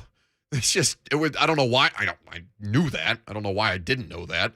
But for some reason, I was taken aback by just how much smaller the players were out there from what I'm used to doing on my normal day-to-day workflow. And then secondarily, Jesus Christ, do they move fast out there? Heupel, especially with that offense. There's so much that you miss on a play-by-play if you're not watching every snap, like every second. You can't look down at your phone. You can't see what Twitter is saying about the call that was just made on the field. It's just such a rapid pace that things are happening. And they're getting in car wrecks every play. Now, at the NFL, it's bigger, faster, stronger, and it's the best of the best.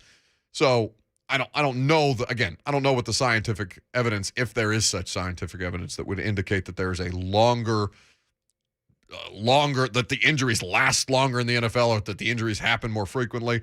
I would say to you, James, you probably notice them more in the NFL because you know more players individually. You know who Julio Jones is, as opposed to, let's just say, Jalen Hyatt. Julio Jones is infinitely more famous than Jalen Hyatt. You don't know how often, unless you're watching this on a snap-in, snap-out basis, you probably don't know how much time your favorite college football players are missing as opposed to your favorite pro players. And as to the strength and conditioning staff, again, there's no evidence to support that the Titans' strength and conditioning staff and training staff should come under any scrutiny. Mike Vrabel has spoken on this before. That's a reckless allegation. I would say no, unless you have some evidence that you'd like to bring to the forefront, James, about specific instances that you would like to cite. I would say that those thoughts are best kept internally, and frankly, those thoughts, unless you have evidence to suggest that there is need to look into the strength and conditioning staff. Football just happens to be riddled with injury because it's a stupid sport. It's a ridiculous sport. Just completely bad for the health of the human body. Everything about that sport tells you should not play it, and yet it's our favorite because it's super violent, super fast, and super physical that way. 615-737-1045. Coach Dave McGinnis is going to join us momentarily. The moment that I'm interested in seeing this weekend between the Titans and the Dolphins, I'm curious to see how much better the offense can look. I'm curious to see, one, how many players can they get back before Sunday? Because Julio, I think you need to reset your expectations in a big way about Julio Jones, since we brought up the name of Julio. The fact that he's on the COVID list. I think that A.J. Brown, I'm curious to see if they continue to basically force-feed him targets, and if that's a sustainable way of offense, because Brian Flores is going to be very, very much aware of the fact that that's what they did to beat the 49ers on Thursday Night Football. How much changes? How much more sustainable can the offense be if it's not just catch after catch on third down, specifically in the direction of A.J. Brown? Now, I'm not saying that's all Ryan Tannehill did, but, I mean, the numbers speak for itself. 69% of their passing offense, nice, was A.J. Brown against the Niners. He had a rocket pass on third down to Nick Westbrook-Akina that NWI did well to catch and come up with. It was a 3rd and long, if memory serves, in the second half. So you saw Ryan Tannehill do some nice things there as well. But I want to know how much more sustainable the Titans offense can be, and if it can amount to more than 20 points, if it can look less laborious for 60 minutes as opposed to kind of, puttering around, sputtering around in the first half, and then doing well to kind of get back in the game in the second.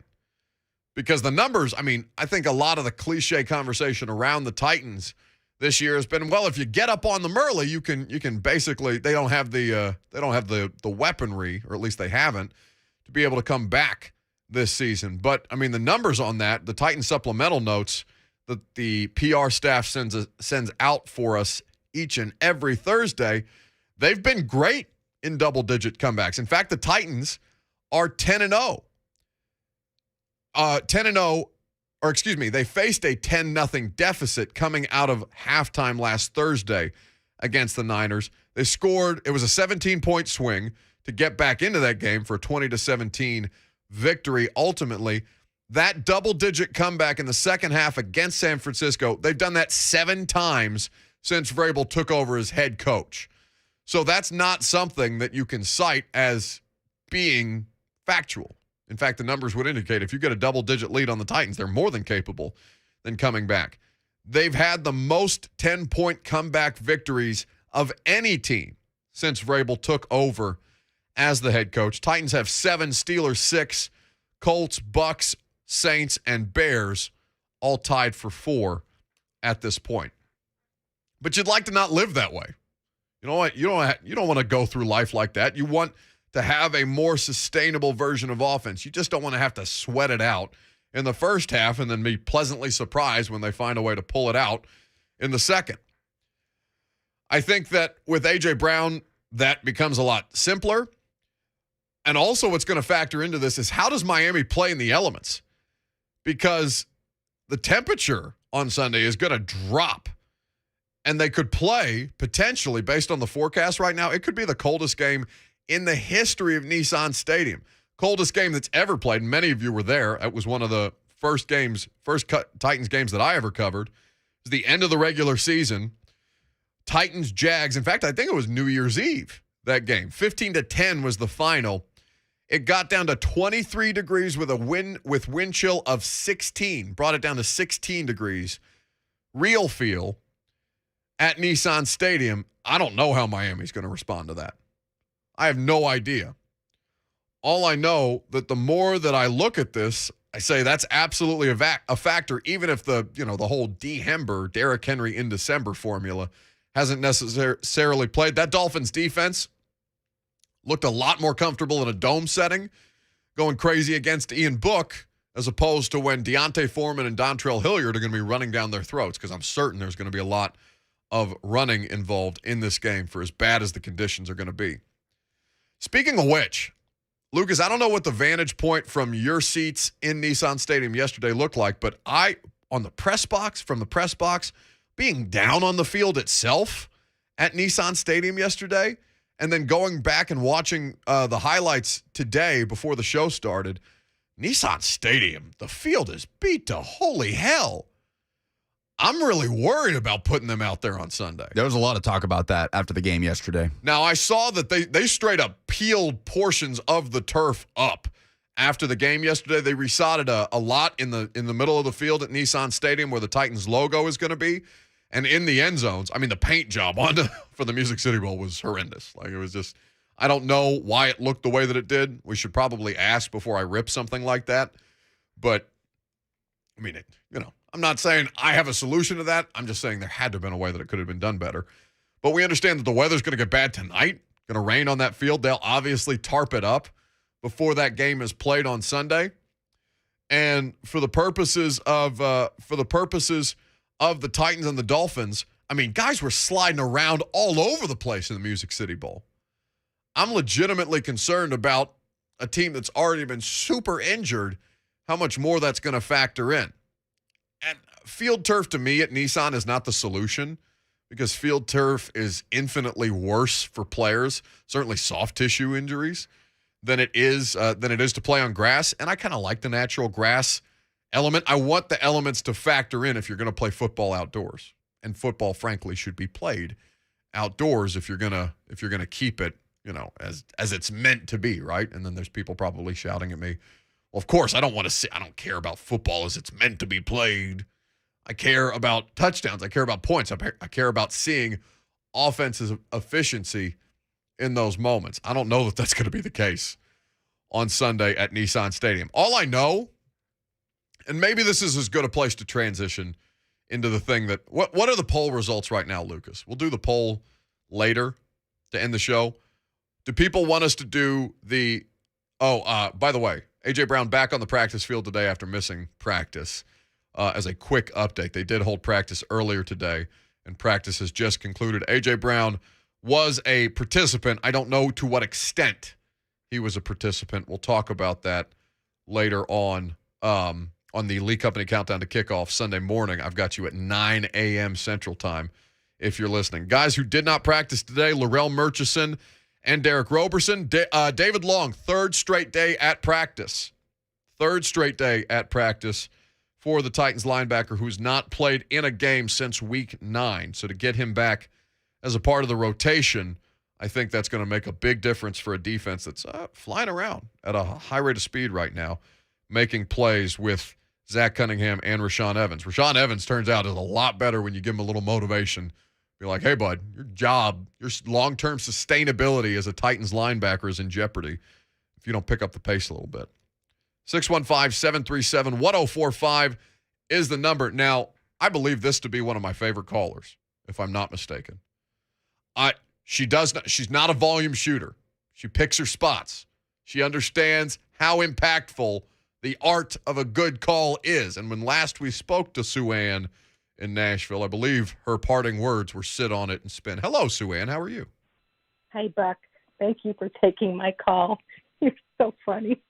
So I just would like to say that, first of all, that I appreciate you and your addition to 104.5. You are both annoying and adorable at the same time.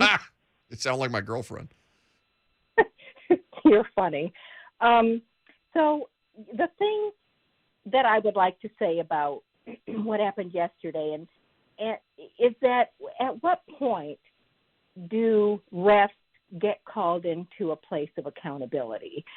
Football players, they're called into accountability and they get fined because they quote unquote can't control their body. But the refs, when they make these decisions that are life altering for football players, I just don't understand why something can't be, it's their, the labor union protecting them, but something should be done about how this past year in football, worst reffing ever. It's been really bad. It's been horrible. So I don't know what the solution is, and there might not be a solution, but they should all go on your well, I don't want to say sit and spin, but they could go on your S and S list for being the worst refs ever. Thank you so much, Sue Ann. Have a lovely New Year and call back anytime, okay? You too. Okay, bye.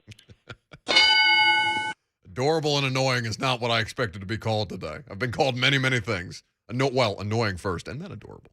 I like that. Here's what I'll say. I thought about this last night because we've had plenty of moments with Mike Vrabel in Titans press conferences where we end up asking Mike about the call, and Mike's just like, hey, they have a Twitter account. Go tweet NFL officiating. Stay out of my bank account. Do not get me fined, you morons. No, like really, go tweet at them right now. Straight up tweet at them. and to his credit, he does it too. When he's sitting on was a Monday Night Football game, he's tweeting at the refs. Well, it's during the bye week, right? I think so. That sounds right. Regardless, I was thinking about this last night. I would rather speak to the officials. I would rather speak to the head of the officials of that official crew after a game than I would Mike Vrabel. I would. Because a lot of times you're talking, and it's important to talk to the head coach directly after the game. I understand that that's more valuable to fans. It's more valuable to television networks. But if you gave me a choice between, hey, you can talk to Vrabel on Sunday right after the game, or you could talk to the head official after the game and talk to Vrabel on Monday after he's had the opportunity to watch the tape, I'd take that every time. I want to talk to the ref. Please tell me why the Julio Jones touchdown that wasn't a touchdown in Seattle isn't in fact a touchdown. Please, I'm dying to know. Please tell me how you bungled the call against the Steelers on how you bungled the call against the Steelers where you mark Nick Westbrook-Aquino well short of the line to gain, but you give him the first down anyway, and then you have to go back and remeasure, and you're remeasuring off the wrong spot. How in God's name does that happen? And it was never close. It was never close. Like just so much false hope for Titans fans. And it went on for 20 minutes. It felt like just an interminable amount of time. 615-737-1045. We got Charlie in Nashville up next on 1045 The Zone. Hello, Charlie. Charlie, you're on the air. Charlie, you were not on the air. We tried. Mahogany is up next in Nashville, one of our favorites. What's up, Mahogany? What's up, Buck? How you doing today, man? I'm good, buddy. Hey, so I agree with Sue-Ann. I agree with you. The refs it really detracts from the product on the field when they're making such cataclysmic decisions on what we're seeing and on calls and things like that. It's awful. I'm not a Vols fan by trade, but I'm becoming Vols adjacent because I've been listening to the show so much. And so just seeing some of the shots and stuff that I saw, it was egregious. And I feel bad for Vols Nation.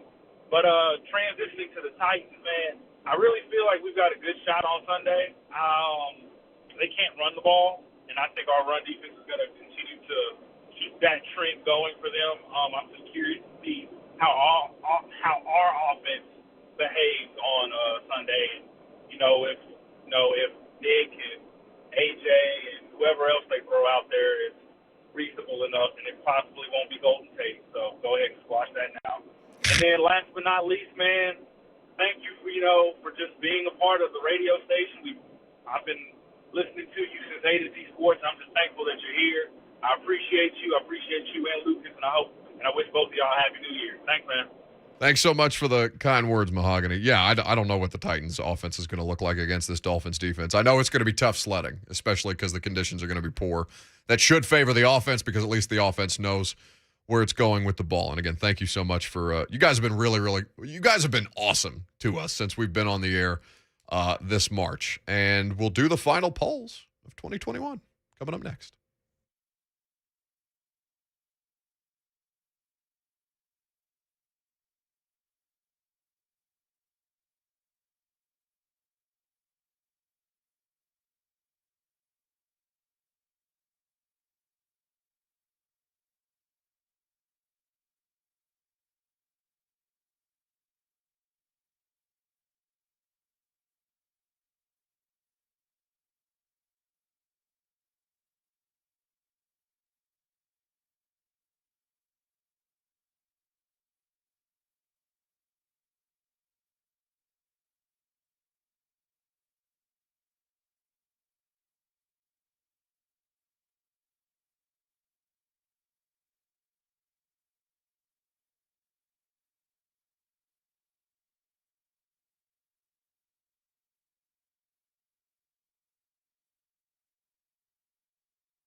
Last Sunday service choir of the calendar year.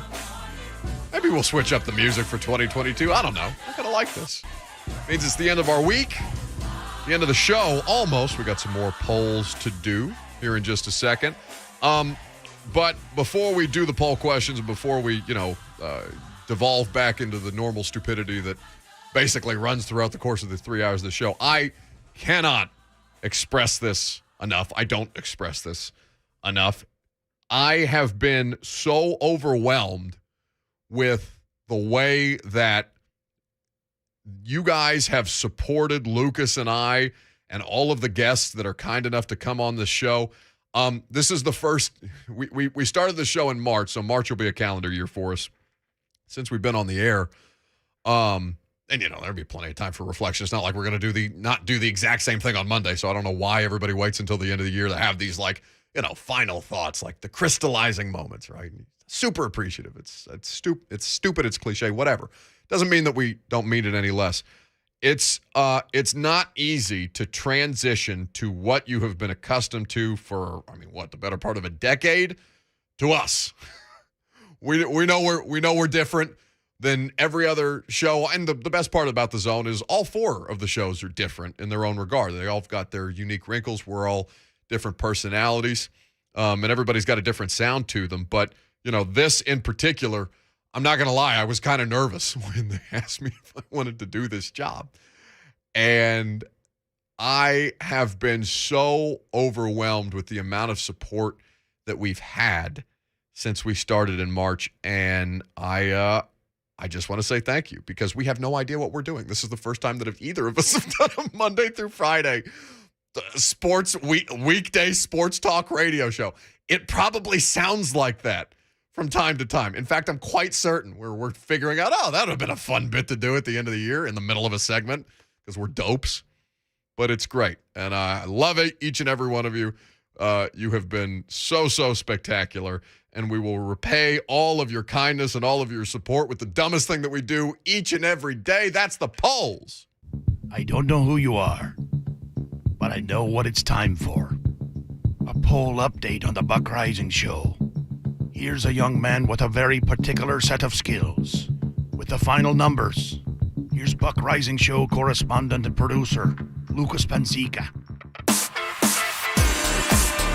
What is the biggest reason Tennessee lost the Music City Bowl to Purdue? 40% say it's officiating. 39% say it's secondary play. 21% say it's late game play calling. Hey, you know what? I appreciate that self-awareness, because I honestly think it's the secondary. I'm shocked that it's that close between because the refs were the worst part of it. The secondary was the more overarching reason. Purdue threw for over 500 yards of offense. It's unacceptable. You can't have it. And listen, it's not a game of great impact. It does not impact the way that I view the Vols season at all. I really don't. Even though 8 wins as opposed to 7 would have been nice, still better than 6-6. You got to feel good about where your program's heading. Even if I'm, still kind of skeptical about Josh Heupel's in-game play calling late in the situation. Marty says it's all of the above. Rocky Top 901 says the secondary was horrid, but so were some of the pass interference calls. Both quarterbacks passed for 5 touchdowns, a Music City Bowl record. Yeah, well, listen, the game was spectacular. Very tough for the too many bowl games crowd. Did you have fun? Yeah, Danny Cannell, man. And he was tweeting about the bowl. If you missed that, Danny Cannell put out this whole thing about there's way too many bowl games, except there's not, because of course the market demands that there be this many bowl games. We want it. That's why they're there. Danny's the only one. So Danny was the one live tweeting the end of the Music City Bowl, and he's saying stuff like, of course the SEC network officiating, or the SEC network broadcast crew thinks that the Vols got jobbed. Shocking. And every part of me wanted to I don't know Danny. I've never talked to Danny. Just wanted to tweet him and be like, no, you're not allowed to watch this one, Danny, because we have too many bowl games. Back into your corner. Stupid. Can Cincinnati cover plus 13.5 today? 58% say no. Yeah, I don't think so. At least that's not where my money is. 58%? You thought it would be bigger than 58%? Yep. 2 touchdowns a lot, but not in those moments.